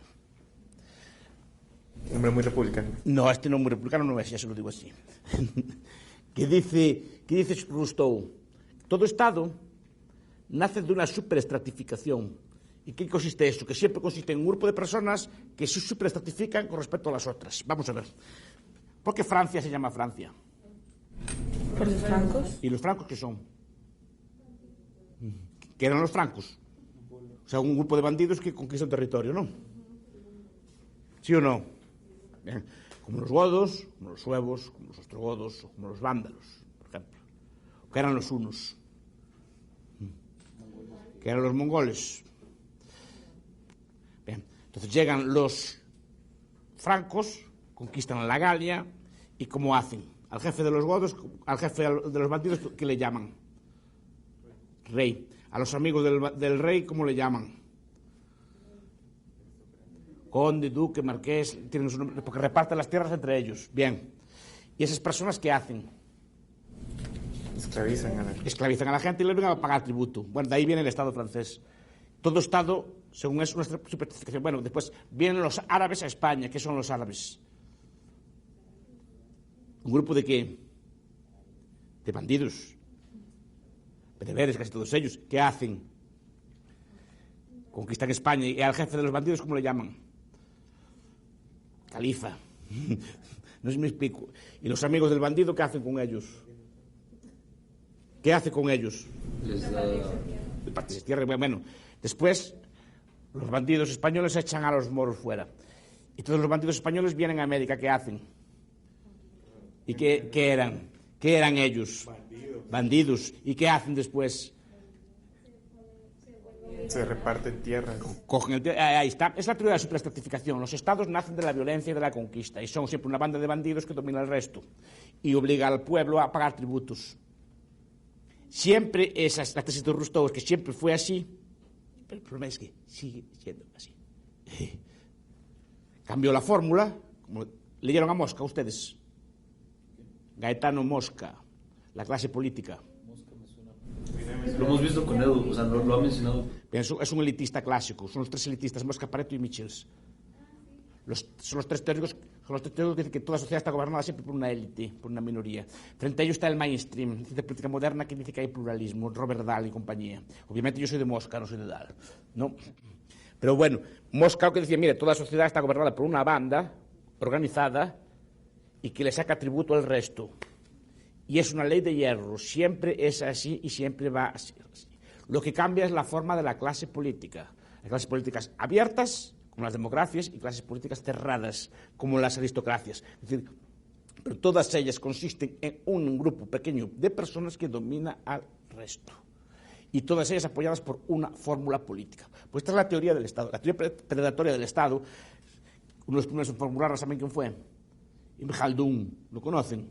Aparte del centro, porque tienen un centro ahí, pues aparte de tener un centro ahí en el EPRI, debían saber quién fue y leerlo, que es un libro gordo, así que se llama Introducción a la Historia Universal, la Mucata di Milla, me parece que se llama así. Pues ese señor decía que todo Estado nace de la conquista, el pillaje y la predación. Y todos los reinos todos los reinos, él estudiaba el mundo árabe de su época, y decía, todos los reinos que hay en este mundo fueron conquistados por bandidos árabes que conquistaron el terreno y se pusieron en el terreno a mandar.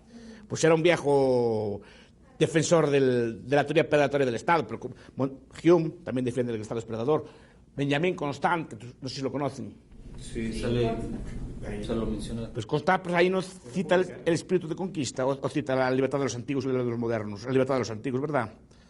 Porque Constant tiene un libro muy bonito, se llama El espíritu de conquista, que dice que los estados también son predadores y roban y saquean, pero dice, por ejemplo, yo le recomiendo siempre un autor, Charles Tilly, lo estudiaron, no lo enseñó Edu, y estudiaron Guerra y construcción de estados como crimen organizado. Ahí no, claro, les explicará eso de las comparaciones, ¿no? Grandes comparaciones, procesos amplios, y es un libro que tiene. Pues él tiene un trabajo que está en internet, en PDF, si lo quieren, que se llama así, Guerra y construcción de estados como crimen organizado. Y compara al Estado como una mafia. Y dice que yo creo que el Estado es peor que una mafia. La mafia más grande. Es una mafia más grande, más criminal y además tiene escuelas. Si la mafia, a diferencia de una mafia normal, le roba y le deja en paz.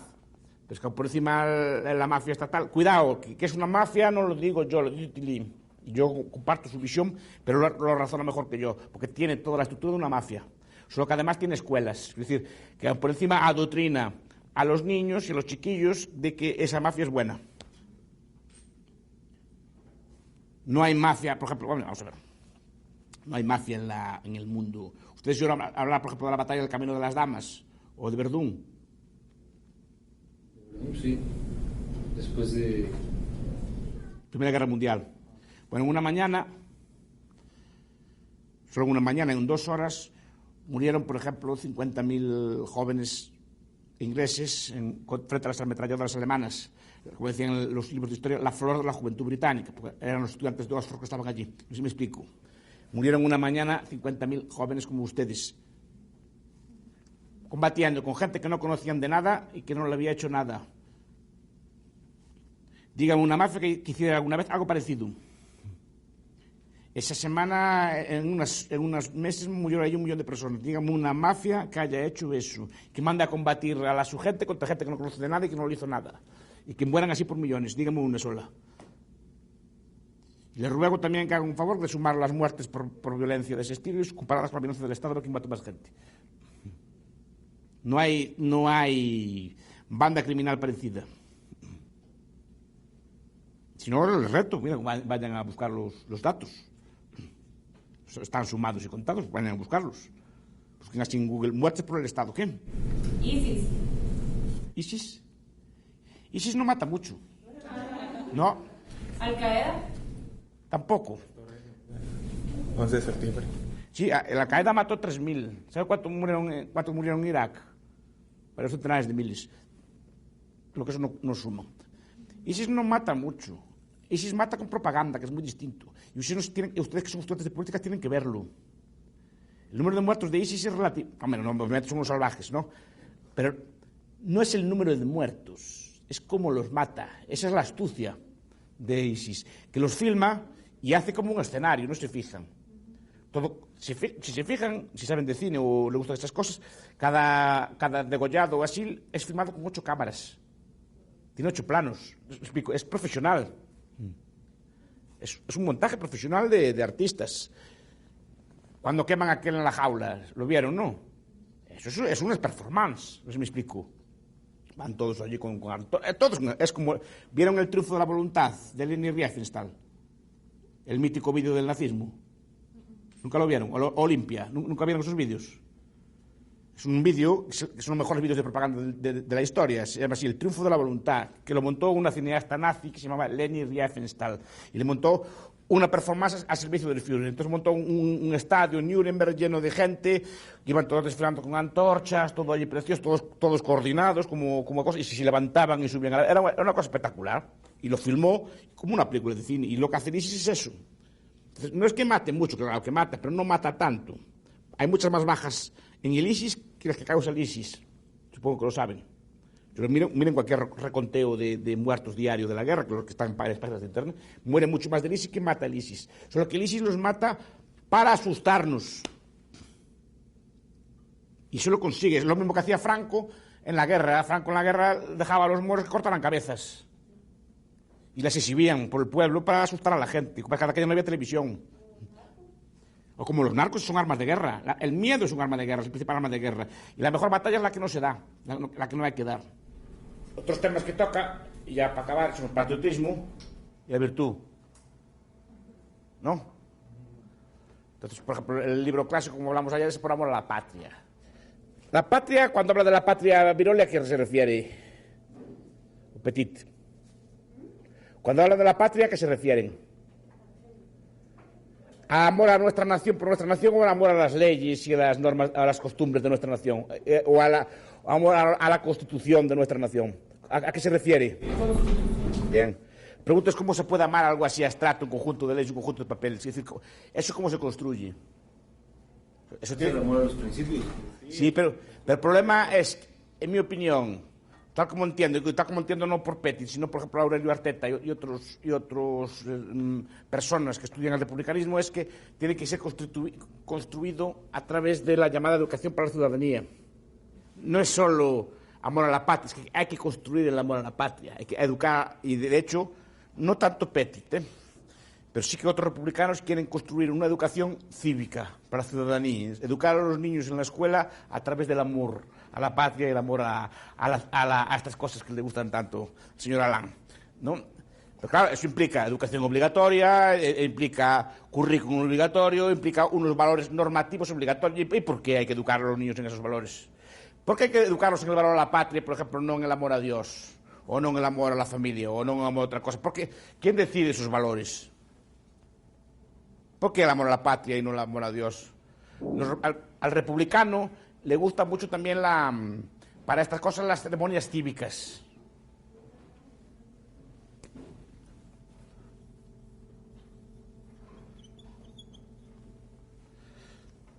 Esto lo inventaron los franceses, como ya les dije ayer. Les gustan mucho las ceremonias. ¿Oyeron hablar del concepto de religión política?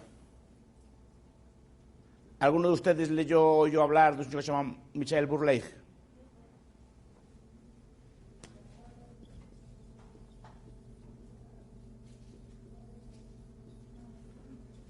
¿Conoce a alguien? Un libro que se llama Poder Terrenal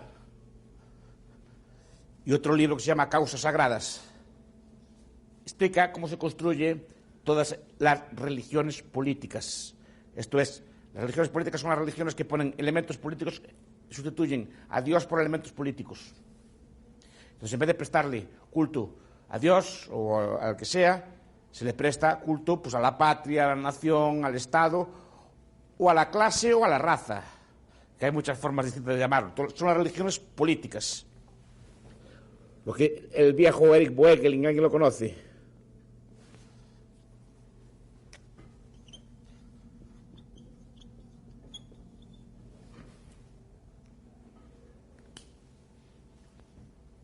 La nueva ciencia de la política, se llama así el libro, no lo conoce nadie.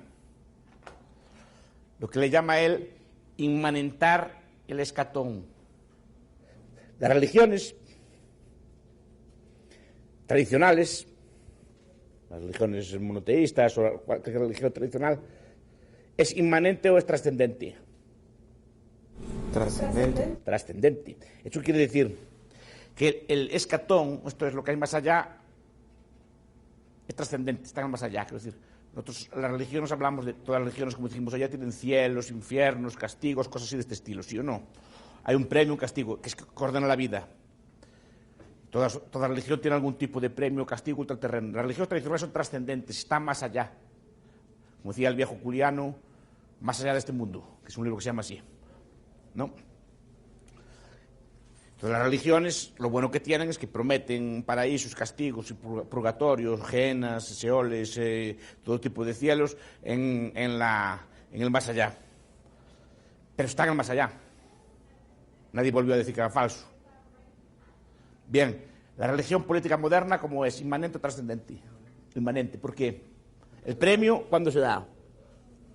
Ahorita, en la tierra. Es decir, o sea, el paraíso socialista, cuando llegue el socialismo, ¿cuándo se verá? Se verá aquí en la tierra y pronto. Entonces, por un lado la capacidad de movilización es muy grande, pero por otro lado también el fracaso es muy grande. Ahí se estudian las religiones viejas, pero las políticas modernas son inmanentes. Entonces, se crea un proceso de religión política en el cual la figura del Estado sustituye a la figura de Dios.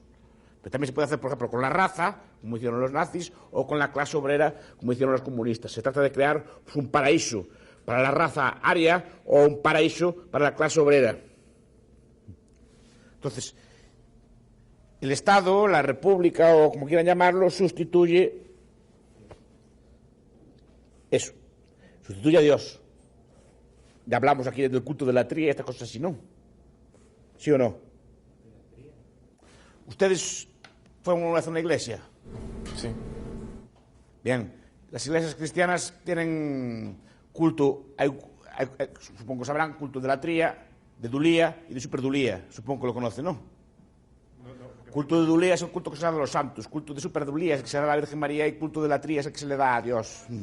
Bien, ustedes si entran a una iglesia o van a una misa, ven que según la parte de la misa tienen que ponerse de pie, tienen que ponerse de rodillas, o sea, se le va dando culto. Cuando está Dios delante tienen que ponerse de rodillas, culto de la tría. Bueno, el culto de la tría es el que se le da a los símbolos del Estado de hoy. ¿Sí o no? ¿Qué quiero decir? En España, aquí en Guatemala, ¿pueden quemar una bandera de Guatemala? No. ¿Culto de qué? Pues un trozo de tela. Es un trozo de tela. Es como una blasfemia.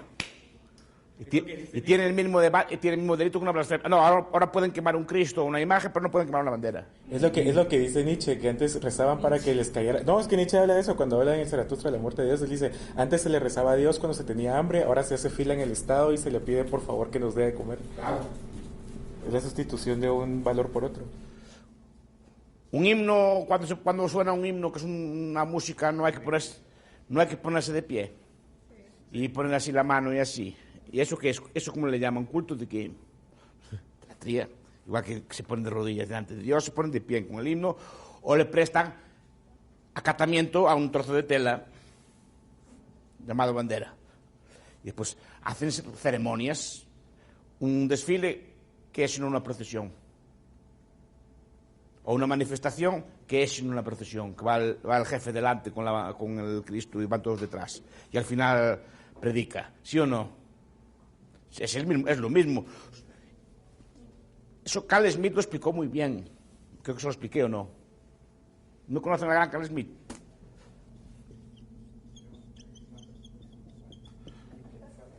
¿Cómo? ¿Conocen? El viejo de Plattenberg, se le llamaban. Carl Smith. ¿Cuál leísteis? Lo leímos como fragmentos en nuestra clase de pensamiento. Tienen libros buenos. Tierra y Mar, por ejemplo, la crítica del parlamentarismo. Era nazi, perdido. Era un tipo. No era nazi de verdad. Pero tiene un libro que se llama El concepto de lo político y tiene otro que se llama El catolicismo como forma política. Y en esos libros, ¿qué nos dice el viejo Carl Smith? Pues dice que todo concepto político es un concepto religioso secularizado. ¿Lo que dice? Desde aquí tenemos un profesor que cuando habla de conceptos políticos e ideologías dice que son religiones seculares. Eso era la tesis de Carl Smith, en el concepto de lo político. Pero lean un libro que se llama Tierra y Mar, por ejemplo. O otro, si le gusta la geopolítica, o un libro que se llama El Nomos de la Tierra. No sé si alguien lo conoce. Es filosofía, lo que pasa es que este es un tipo muy elevado. Es el concepto de espacio, de gran espacio, para definir entonces hay el espacio de la cristiandad, el espacio musulmán, define así los grandes espacios, que le llama él, el nomos de la tierra. Bueno, pues el concepto es este, de que la religión se seculariza. Bueno, digo, detrás del intento republicano de crear una religión política, de crear una ciudadanía amorosa y vigilante, no hay un proyecto de ingeniería social. No hay proyecto de diseño de crear jóvenes que amen por encima de todo al Estado. Porque fíjese, en el concepto republicano, ¿cuál es la lealtad última? A nosotros mismos, la comunidad. Por decir, el proyecto ilustrado, si usted lee un tratado de los de ética de la ciudadanía, como los que hacen ellos, por ejemplo, lo que pretenden es crear que la lealtad última, por quien den la vida y a quien le paguen tributos, sea no a la Iglesia, sino a la comunidad política. La comunidad política la colocan por encima de todo. entendemos este concepto de patriotismo. ¿Cómo lo entendemos? A lo Habermas. A Habermas también lo leyeron, ¿no? Sí. El patriotismo constitucional. Estas cosas así. Pues estas ideas de que hay que amar no a la patria, sino a las leyes, la Constitución, que nos hace libres y que nos hace no dominantes. Después estas cosas de la ciudadanía activa y cívica, así que no sé exactamente en qué consisten. Que se dice muy bien, porque no acabo de entender que existe una ciudadanía activa y participante. Yo no creo en la participación, yo no creo en esa activación. No me gusta la politización de la sociedad, no me gusta la sociedad que está todo el día discutiendo todas las cosas. Yo soy liberal o libertario, en qué sentido, yo tengo mis derechos, yo no tengo que negociar nada con los demás. Yo siempre les digo, ¿ustedes son demócratas o no? Un poco. No todas las cosas. Sí, ajá. Ya discutimos esto, ¿no? Bueno, conmigo lo discutimos. Pues por eso. Ninguno de ustedes es demócrata. No, ni republicanos son. Ni admite participación. ¿Usted admitiría, por ejemplo, participación cívica? Creamos un jurado ciudadano, por ejemplo, en esta clase, para decir cómo tiene usted que cortar el pelo, para decir lo que tiene que vestirse usted esta noche, o quién puede ser su novio. Usted en todo ese aspecto no es demócrata. No son demócratas. Bien, pues yo soy igual que ustedes, solo que en más cosas. No sé si me explico. Que aquí entra uno de los problemas de estas cosas de la deliberación. Bien, ¿cuál es el límite de la deliberación? ¿Cuál es el sitio que frena la deliberación? Es decir, ¿de qué aspectos podemos deliberar y de cuáles no? Entonces estamos de acuerdo que escogerles el novio puede hacerse, cuidado. Puede hacerse. Yo no hablo de leyes de Jim Crow, Estados Unidos. Leyes de Jim Crow, Estados Unidos dice, por ejemplo, prohibían el matrimonio interracial. Si ustedes tenían un novio de otra raza, el Estado democráticamente, con ley aprobada en el Parlamento, no les dejaba. No sé si me explico. Eso en muchos países árabes, por ejemplo, se marcan normas de vestimenta. Y muchas veces democráticamente. Si vamos a llevar el burka, el velo, etcétera. En Turquía se está debatiendo sobre el velo, están debatiendo en muchos sitios. Aquí no forma parte de la agenda, como decimos nosotros. ¿Dónde está el límite para decidir lo que podemos decidir y lo que no? ¿Me estoy explicando? Es decir, ¿de qué temas podemos deliberar? Gestión pública. No, es decir, podemos, por ejemplo, yo les estoy poniendo ejemplos. ¿Puedo yo votar, por ejemplo, el vestido que tienen que llevar esta noche? No.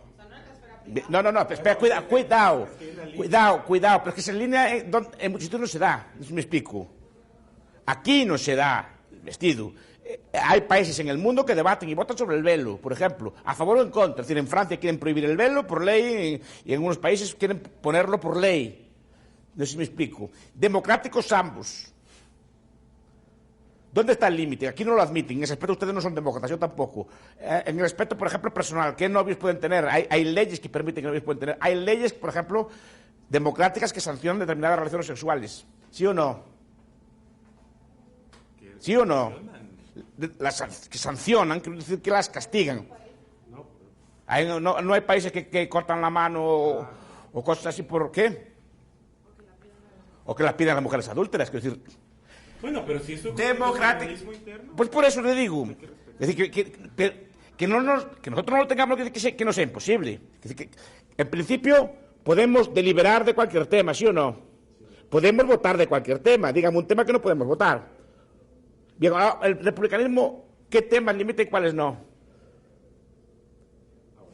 ¿Y cómo se decide? Deliberando. Eso quiere decir que no hay un límite a lo que el sujeto deliberador puede deliberar, ¿sí o no? O sea que esa deliberación puede ser potencialmente totalitaria, porque no tiene límites. Sí, pero pongamos, ahí el republicanismo sí dice, por ejemplo, lo que debate el republicanismo son cuestiones relacionadas con gestión.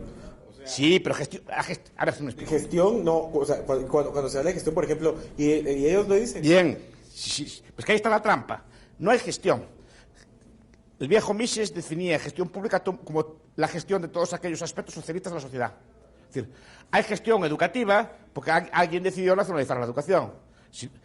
Y podría haber perfectamente gestión de la comida, y gestión de la bebida, y gestión de los teléfonos móviles, y gestión y al revés, porque la educación es privada, la sanidad es privada, todo es privado. Es decir, ¿Qué es gestión? Aquello que el Estado previamente nacionalizó. Si, por ejemplo, nacionalizamos o votamos sobre la ropa, habrá que crear, como en algunos países, como Arabia Saudí, una policía religiosa para medir el tamaño de las faldas y castigar con unos palos pues, a la mujer que no entre en la misa o la que vaya sin velo, cosas por el estilo. O sea, de esa nacionalización de algo deriva la creación de una administración. ¿Me explico? Si ustedes deciden que el Estado tiene que regular la ropa, habrá que crear, por lo tanto, una policía religiosa, con su administración pública, con su presupuesto, con su jefe y con sus cosas, ¿sí o no? Pues es así. Al final, lo que usted llama gestión, al final, en última instancia, es política. Porque el debate está, ¿dónde para la deliberación? Es otro problema que le veo al republicanismo, no para en ningún sitio. Para el republicanismo puede literalmente votar lo que quiera, porque el republicanismo no es liberal y no establece un marco claro de dónde empiezan las libertades intocables de las tocables. Y además, para un republicano no hay libertad intocable. Por ejemplo, porque yo digo que la libertad sexual no puede ser tocada, por ejemplo, cosa que más o menos estamos de acuerdo, ¿no? Bien, la pregunta es, ¿qué impide hacer una reforma constitucional que hipotéticamente, a través de la mayoría, elimine ese derecho? ¿Me explico? ¿Qué lo impide? Por ejemplo, Edu nos hablaba de los tipos de mayoría. Entonces, cuando es hora de tratar libertades políticas y derechos políticos, o sea, que en teoría son principios supremos, se debería poder deliberar, pero en caso de unanimidad. No es solo que por el 50% más uno de los votos ya se quita, por ejemplo, la libertad de expresión. El problema es que la deliberación por unanimidad prima el status quo. Supongan que ahora estamos como en la España del año 70, por ejemplo, que las relaciones homosexuales están prohibidas. Según esa norma, en su momento constitucional, seguiría siéndolo. Porque bastaría el veto de uno. No sé si me explico. Pero prima el status quo. Pero, profesor, propongamos en este sentido, perdón que me meta, pero hablando, a ver, de, por ejemplo, el sistema, el modelo, sí. A ver, el republicanismo de una forma ideal, lo que busca es separar el poder y evitar que sea manipulado por uno, por algunos o por muchos. En ese sentido, o sea, la misma deliberación, y ojo, la deliberación que propone Pérez, por lo menos, que es lo poco que sé, de lo que habla no es una deliberación que se basa en consenso, porque no es demócrata, no. Sino es una deliberación que se basa en disenso, en debate, y lo que permite es apelar como individuos ante las mayorías, y que no porque la mayoría diga que algo se haga, puede ser de que una persona tenga razón y que la mayoría estén en contra. Y ahí entramos en otro punto. Que es pariente de los debates de la democracia. El concepto, por ejemplo, de democracia fuerte o de democracia deliberativa, de Bernard Barber, no sé si conocen. Bernard Barber no, Benjamin Barber, no lo conocen, la democracia fuerte, se llama así, democracia fuerte, el libro, que es una democracia muy al gusto del señor Allen, muy deliberativa y muy participativa. Pero la pregunta es, no, porque al republicano le gusta la participación y la deliberación. Primero, en la deliberación somos todos iguales. No, y en una deliberación son iguales, ¿en qué sentido? ¿Tienen toda la misma capacidad retórica? Por eso es negociación. Pues no. Es que eso sería negociación. No, pero digo que a la hora de hablar, deliberar, ¿qué entiende por deliberación? Explíqueme. Operativicen. ¿Cómo sería una deliberación? A ver, en la negociación, solo para decir que no es, digamos, la negociación es cuando un sujeto está por encima por cuestiones retóricas. Bien, en un sistema republicano, ¿cómo se deliberaría? En el debate lo que se hace, bueno, pues se toman como sujetos ciudadanos, y por eso es de que hablamos de leyes y no de personas, porque bien, no es ¿cómo se elabora esa ley? No, es técnica. O sea, bien, digo que en ese sistema... El proceso lo protege bien, usted. Si no sabe hablar bien, pues hay un proceso. Bien. Hay alguien que lo... Usted puede ser muy mal orador, pero si usted tiene razón, se tiene que dar la razón. Si me representa no soy yo, es un representante. El representante dirá lo que entiende él, si cualquier parlamentario no soy yo. Bien, digo, ¿son todos iguales en retórica? ¿Son todos iguales en organización, por ejemplo? No. Si yo soy capaz de acarretar votos, por ejemplo, ustedes sabrán que las asambleas esas griegas que tanto le gusta a la gente estaban amañadas, venían amañadas de casa. Eso ya hablamos el otro día, ¿no? Es decir, el cabecilla, el Cibiades o quien fuera de un bando, iba por las casas, le daba plata a la gente y la llevaba a votar. Supongo que saben que era así. Y cuando yo silbe, todos votáis que sí. Y era así, ¿no? Saben que era así, no era, pensaban que deliberaba yo el pueblo griego y otras cosas todas así. Y todos tenían igual oportunidad, no todo el mundo habla igual, no todo el mundo tiene la misma capacidad, no todo el mundo tiene el mismo tiempo para participar en esas cosas. Entonces se crea una casta de profesionales de la deliberación que son los que toman las decisiones al final, como los presupuestos participativos de San Paulo y otros sitios así. Después te metes por deliberar, no van los profesionales a deliberar. Porque un obrero no puede pasar la mañana deliberando sobre el bien público y sobre la no dominación. No tiene tiempo para eso. Pero es que por eso es que la república se basa en representación y no participación. Es decir, yo puedo representar muy bien a las mujeres indígenas con 8 hijos que tienen que comer, aunque no sea una mujer. Bien, este es el último punto. Ahora voy a entrar a hablar de los conservadores. No hay representación. Ajá, es que por eso es de que... No hay representación porque no puede haberla. La representación es dos cosas. Una, es un concepto. Es un concepto pictórico.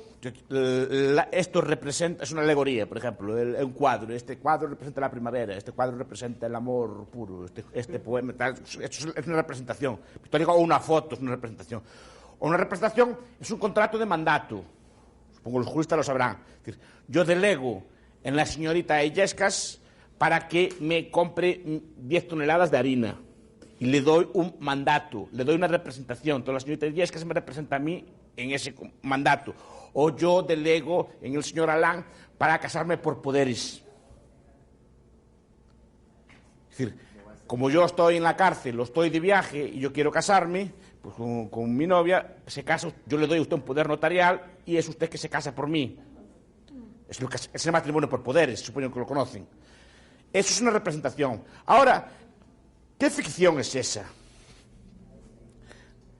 Yo le recomiendo, a ver, bueno, el mito de esto es una señora que se llama Anna Pitkin, que empieza a hablar del concepto de representación. A los austecos en general no les gusta nada el concepto de representación. A Rousseau tampoco. Rousseau dice que los representantes te traicionan. Es que no es verdadera representación. Nuestro diputado de aquí, pues me presenta al señor Alan y a mí. No puede representarnos a los dos a la vez. Tenemos ideas contrapuestas. ¿Cómo nos va a representar a los dos a la vez?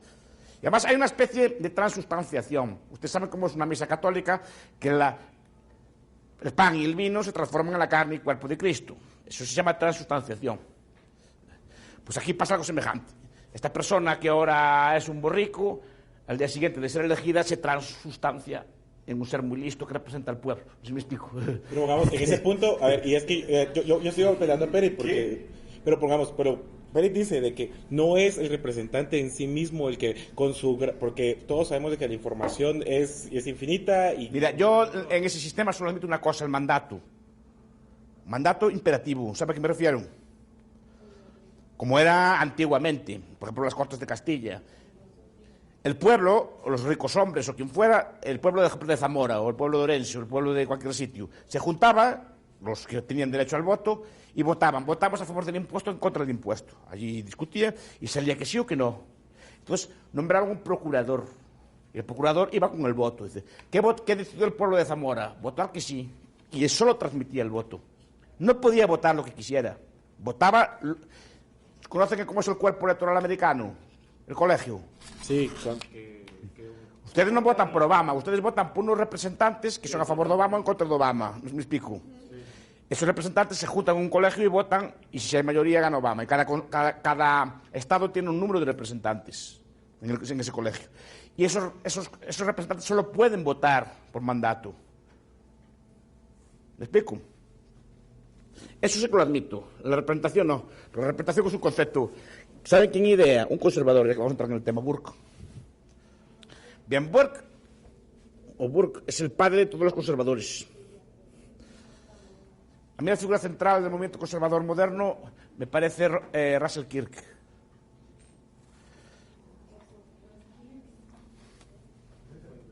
¿Conocen? ¿Qué leyeron de él? De Burke leyeron de la Revolución Francesa, ¿no? Ah, claro. No leyeron el ensayo sobre la selección natural, ¿verdad? No. El ensayo sobre la selección natural. El Burke joven. El Burke joven era ANCAP. Era anarquista. El Burke joven decía que el Estado son ladrones y bandidos. Lo pueden leer, pero eso no es el Burke que se enseña en las escuelas. Se enseña el Burke... Tampoco es que se enseñe mucho. pero se enseña la reflexión sobre la Revolución Francesa. Pues Burke es el discurso de los electores de Bristol instaura el concepto moderno de representación. O sea, que tenemos que ser gobernados por representantes, no por mandatarios. Bien, el conservadurismo, quedó claro más o menos mi postura respecto del republicanismo, ¿no? Tocamos unos puntos del pensamiento conservador. La figura central del conservadurismo moderno, para mí son varias, mire, a ver si las conocen. Bismarck es un político.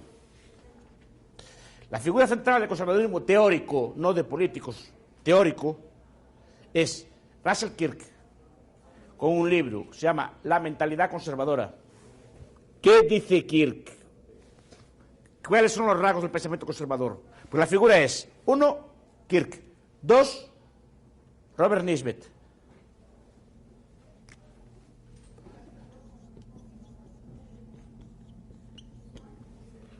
¿Les suena?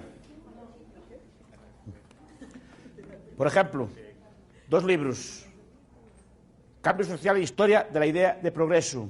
¿Sabe por qué? Porque dice que el progreso es una ideología, que no hay progreso real. O Nisbet y un librito que se llama Conservadurismo. A mí me gusta, por ejemplo, también otro autor, Erich Ritter von Quenelt-Leding. Es genial. Yo creo que fue de los mejores libros que leí en mi vida. Ritter quiere decir conde. Von Quenelt-Leding. Es genial. Tiene un libro que se llama Libertad o Igualdad, así de claro. Decían que era el hombre más culto del mundo. Leía 11 o 12 idiomas. El libro tiene citas en ruso, tiene un montón de cosas. ¿Por qué es así? Porque es un crítico de la democracia y un defensor de la monarquía y un defensor de la aristocracia. Era un noble austriaco y era muy amigo de Mises, bueno, toda esta gente así. De hecho, escribió una pequeña biografía de Mises. Pero era un conservador. Robert también lo conocía. Pues estuvo exiliado así mucho tiempo. Era un caballero así de los de antes. Pues, tiene una obra fantástica, es Libertad o Igualdad. Tiene otro que se llama The Menace of the Herd, la amenaza del rebaño. Pues, está todo en PDF, además. Yo soy conservador a medias, solo son libertarios. Yo creo que este señor, para mí, fue uno de los libros mejores que leí en mi vida. Él cumple todos los rasgos del buen conservador. Por ejemplo, él desconfía de la democracia y le gustan las formas aristocráticas y las formas monárquicas. Es más, dice que las formas monárquicas y las formas las formas aristocráticas son más libres de hecho que las formas democráticas. O sea, dice que la democracia, que al final es más intrusiva que la monarquía. ¿Por qué? ¿Por qué creen ustedes, por ejemplo? Es uno de los primeros debates que se plantean en el conservadurismo, la forma de gobierno. Los conservadores, los debates, ustedes están acostumbrados, como gente moderna que son, a los debates sobre teoría del gobierno, sobre políticas públicas, discutimos estas cosas de la República, discutimos estas cosas del socialismo, del capitalismo y así. El debate de los conservadores es un debate sobre la forma política. Ustedes lean a los viejos teóricos del Estado, lean los manuales viejos de historia del pensamiento, no a esta cosa moderna que hay ahora. Y todos eran manuales de historia de las ideas y de las formas políticas. Los viejos, ustedes leen a Aristóteles, a Platón, a todos los viejos, Polibio, todos los teóricos, Ockham, toda la gente del Renacimiento, ¿qué debaten todos? ¿Cuál es la mejor forma de gobierno? Y en cambio nosotros debatimos sobre lo que tiene que hacer el gobierno. O sea, si república, si capitalismo, socialismo, igualdad, feminismo, ecologismo, lo que sea. Él no, forma. Y el debate de las formas abandonó. Los viejos no. Los viejos, la forma es relevante. Y entonces el primer debate sobre la forma es este. ¿Monarquía o república? No república en el sentido petit. República en el sentido... No, quiero decir... Entienden la diferencia. España es una monarquía, Guatemala es una república. O sea, España tiene un rey hereditario como cabeza del Estado, aquí la cabeza del Estado se vota. ¿Me explico? Entonces, el primer debate es la forma. Y aquí tenemos viejos debates sobre la forma. Quentin Levin debate sobre la forma. ¿Y qué defiende? Y él es conservador. Y defiende, por lo tanto, las formas aristocráticas de gobierno y las formas monárquicas de gobierno. ¿Por qué? Como defiende, por ejemplo, en España, un viejo y olvidado teórico que se llama don Ángel López Amo. Los reyes no se educan en la escuela. Los reyes se educan con un señor mayor, este señor era catedrático de Derecho, por cierto, en mi universidad, y educaba, o sea, la forma de educación de un rey no es con escuela, exámenes, sino que tienen un señor mayor que les va dando lecturas y está con él todo el día. No sé cómo lo llaman aquí en esta zona. Es un preceptor, un tutor, pero tu padre él solo. Y el tutor del rey era don Ángel, un viejo monarca, por ejemplo, la monarquía de la reforma social. Tiene un libro que se llama así. O, por ejemplo, recientemente Hans Hoppe, si lo conocen. Monarquía, democracia y orden natural, que también defiende sobre presupuestos, aunque es libertario, usa conceptos conservadores para defender la monarquía. Como preferencia temporal. Por ejemplo, preferencia temporal, o un concepto que es básico. ¿Cuál es la diferencia entre una monarquía y una república? La monarquía, el aparato del Estado, es propiedad privada. O sea, las cárceles, ejércitos, carreteras, son propiedad privada de una persona o familia, que es la familia real. En una república, ese aparato es propiedad pública. Entonces, claro, obviamente Hoppe, como buen capitalista, prefiere la gestión privada a la gestión pública. Es mejor que el Estado sea privado a que sea público. ¿Por qué? Porque se le importa. O sea, por eso es de que el rey cuida de su Estado, porque si no... Ahí está. Y porque quiere dejarle algo a sus hijos, porque es su y porque hay otra cosa, porque tiene conciencia de clase. El rey es una persona, el Estado es una abstracción. Cuando pagamos impuestos a un rey, le pagamos a una persona concreta que la estamos viendo, con su yate, con sus queridas, con sus elefantes, como el rey de España, con sus queridas, con sus amantes. Pero aparte decimos, nosotros queremos pagar impuestos para mantener a ese rey con sus queridas, yates y cosas por el estilo. ¿No? Porque vemos realmente que quien gasta el dinero es el rey. Que estamos dando el dinero al rey diciendo que queremos pagar el impuesto al rey, ¿no? Entonces, como dice Hoppe, ningún rey fue capaz jamás de tributar más del 10%. Me hablo de reyes absolutos, no de reyes modernos. Ningún rey fue capaz en la historia de reclutar más que un 10% de impuestos, porque la gente lo apedreaba. Como el emperador Carlos V, cuando fue a pedir, era el rey del mundo, fue a pedir un aumento de tributos y el pueblo de Compostela lo apedreó y lo echó de allí.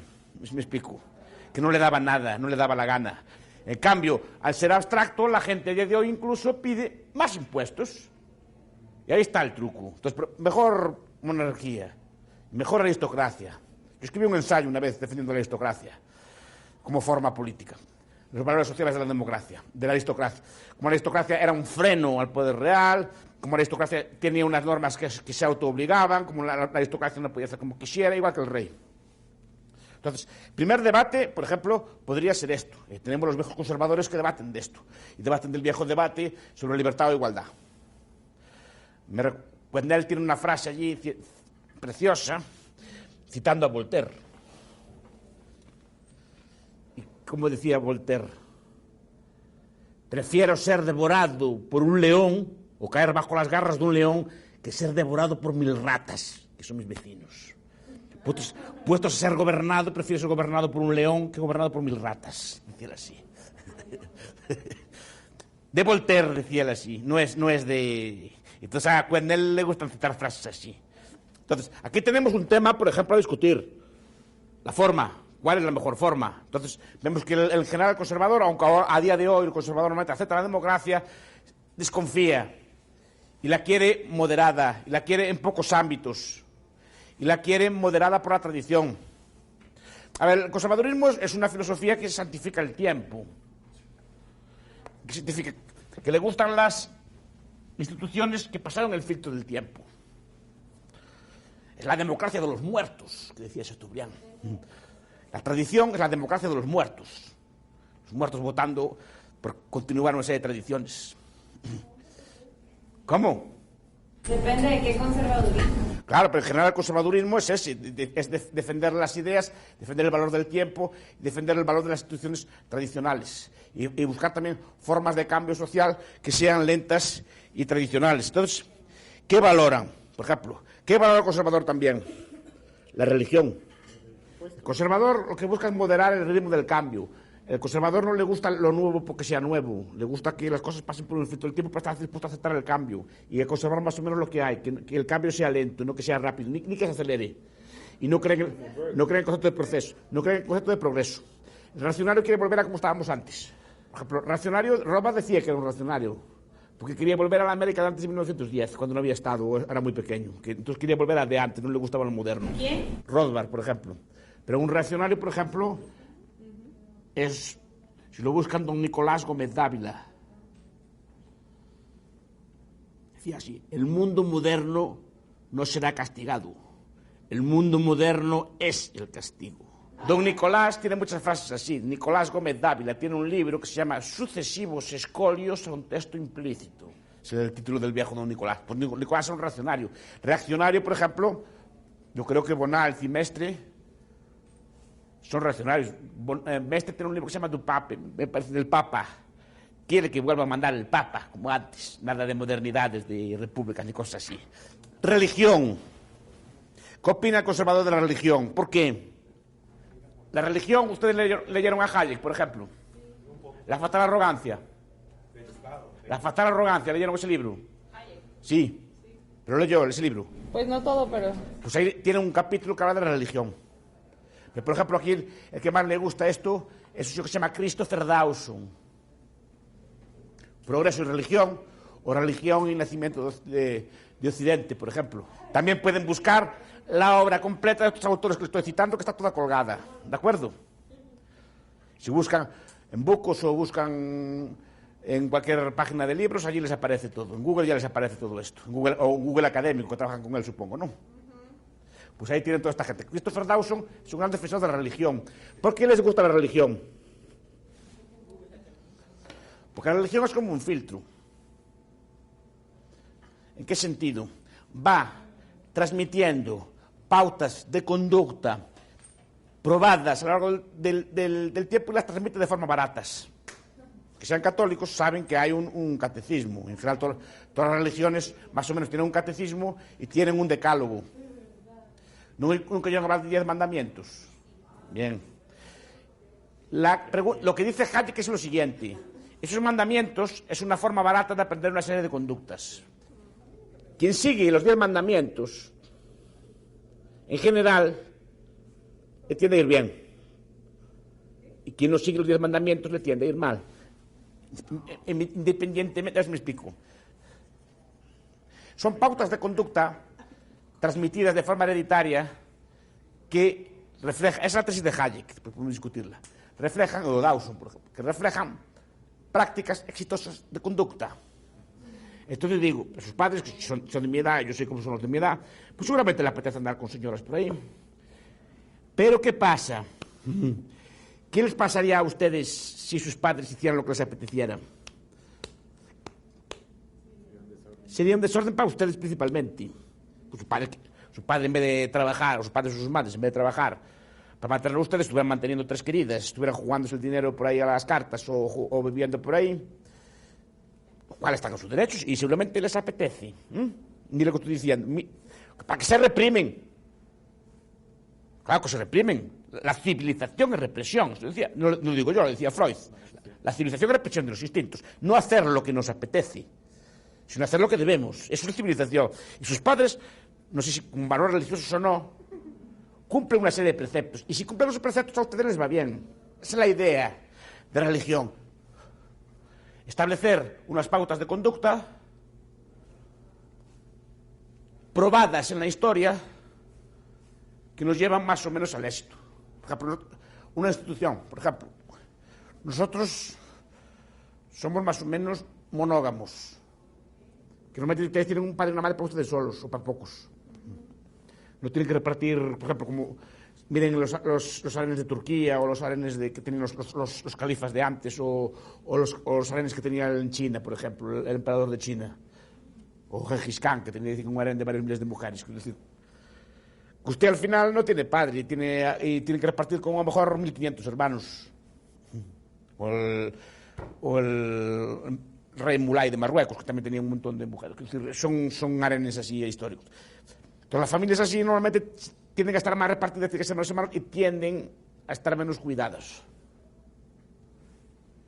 Entonces, históricamente, y aquí no son cuestiones morales, pero históricamente más o menos se prueba que ese tipo de familia conduce a mejores resultados en la crianza de los hijos, en la supervivencia, que otras prácticas. Entonces, ¿cómo hacemos para sancionar eso? Es decir, este tipo de cosas obviamente son todos opinables, no pasa nada, cada persona puede hacer lo que quiera, puede tener su harén, puede ser lo que quiera, cosas por el estilo. Entonces, ¿qué pasa? Que se sancionan costumbres. ¿Y cómo es la forma de sancionarlas? Con religión. Es decir, el concepto de bien o de mal es muy difícil de sancionar en ausencia de religión. ¿En dónde, perdón? En ausencia de religión es muy difícil sancionar el bien o el mal. Es muy difícil porque, a ver si me explico. Yo, por ejemplo, digo, pues es legítimo pues matar a la gente por raza. Y ustedes me dirán que no es legítimo matar a la gente por raza. Digo, es tu opinión contra la mía. ¿Cómo sancionamos? Pero necesito una falacia de autoridad para... Necesito una autoridad, claro. Y la autoridad religiosa es la mejor. Porque si la autoridad es humana, ¿qué le pasa? ¿Se puede morir? No, que se discute. Es decir, se delibera. La esclavitud. Los emperadores romanos criaban lampreas, que son, ¿sabe cómo son, no? Lampreas. Son como anguilas, una especie de anguila grande, que es muy sabrosa. La criaban con carne de esclavo. Entonces mataban a un esclavo para alimentar a la anguila, para que supiera bien después. Es decir, que era la carne más tierna, la de los niños, y así le daban de comer así a los... Nos parece una barbaridad. Bueno, ahora porque decimos que está mal. Era una costumbre. Claro, pues dirá el emperador, es esclavo, es buena carne, y más me importa a mí los niños. No sé si me explico. ¿Cómo sanciona usted que está mal esa costumbre? Por una cuestión puramente ética. Claro, porque la ética es religiosa, en última instancia. Es muy difícil fundar una ética en ausencia... Sé que supongo que se podrá hacer, pero es muy difícil fundar una ética en ausencia de religión. ¿Por qué? ¿Pero por qué es difícil? Porque necesita una autoridad, ¿no? Claro, porque si al final es... Usted establece una ética que es malo matar a los niños. Yo soy el emperador, por ejemplo, ¿cómo se llamaba? Y digo, el emperador Bastos, y el emperador Bastos dice, no, que está bien matar a los niños, que así la carne es más sabrosa. Mi ética es utilitaria. No sé si me explico. La ética utilitaria eso lo admite perfectamente. Es decir, lo que me importa es mi placer. ¿Eso sabe cuál le recomiendo? ¿Alguno de ustedes leyó el Marqués de Sade? Sade es un señor muy curioso, porque si leen las novelas de él, son pornografía, normalmente antirreligiosas, normalmente los sádicos, sádico de ahí viene la palabra, sádico es una persona que disfruta haciendo sufrir a otro. Entonces si viene allí normalmente los sádicos, los personajes de sus novelas, son sacerdotes o nobles, porque los ataca para destruir la moral de la religión. Entonces escribe pornografía, y después debaten de filosofía política, tienen otros capítulos y vuelven otra vez a la pornografía. Son libros muy curiosos, ¿no? Y entre ellos son el padre de la democracia, Justín o los 120 días, los infortunios de la virtud, bueno, tiene una serie de libros. Y ahí se manifiestan políticas democráticas. Pero, ¿qué es lo que pasa? En uno de esos libros, en uno de esos cuentos, pues allí todos los protagonistas violan a una niña, después la matan y la echan al fuego. No sé si me explico. Y debaten. ¿Y por qué está mal? No sé si me explico. ¿Por qué está mal esto? Es decir, mi ética es mi placer, dice uno. Mi placer. Yo tengo placer con esto. Mi ética es de supervivencia. Yo soy más fuerte que ella. Soy más rico, además son nobles. Así soy más fuerte que ella y uso mi fuerza. Es decir, como en la naturaleza. No sé si me explico.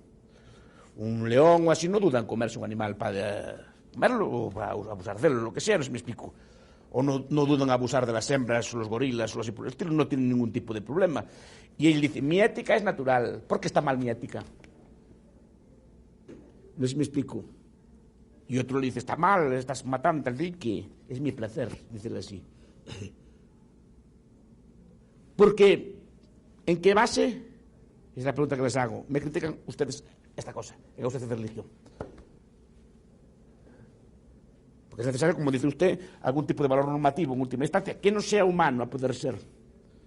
Porque si es humano, dice, no, si es humano, dice el asesino. Es mi ética contra la tuya, porque es mejor la tuya que la mía. ¿En qué lo basamos? Porque yo soy utilitario. Además, esa ética que le acabo de decir del Marqués de Sade, de ese asesino, era una ética muy común en el mundo, hasta el cristianismo. Como saben ustedes, los antiguos tenían esclavos. Y con los esclavos hacían literalmente lo que querían. Para eso era suyo, era como un animal, era como un buey, no sé si me explico. Hasta llegar al extremo del emperador, que los mataba para alimentar a las lampreas. No sé si me explico. ¿Por qué está mal? Eso es lo que dice Dawson y Hayek. Que en ausencia de esto, la religión nos transmite de forma tácita una serie de valores. Tácita y barata. También dice que es malo robar, y por qué es malo robar, y etcétera. Podemos empezar a decir por qué es malo matar, porque, etcétera, ¿no? Son una serie de valores que quien sigue esos valores religiosos normalmente tiende a triunfar. Las sociedades que siguen esos valores religiosos tienden a triunfar. Entonces, lo que viene a decir es, en forma muy conservadora, es que la religión es una acumulación de conocimiento tácito.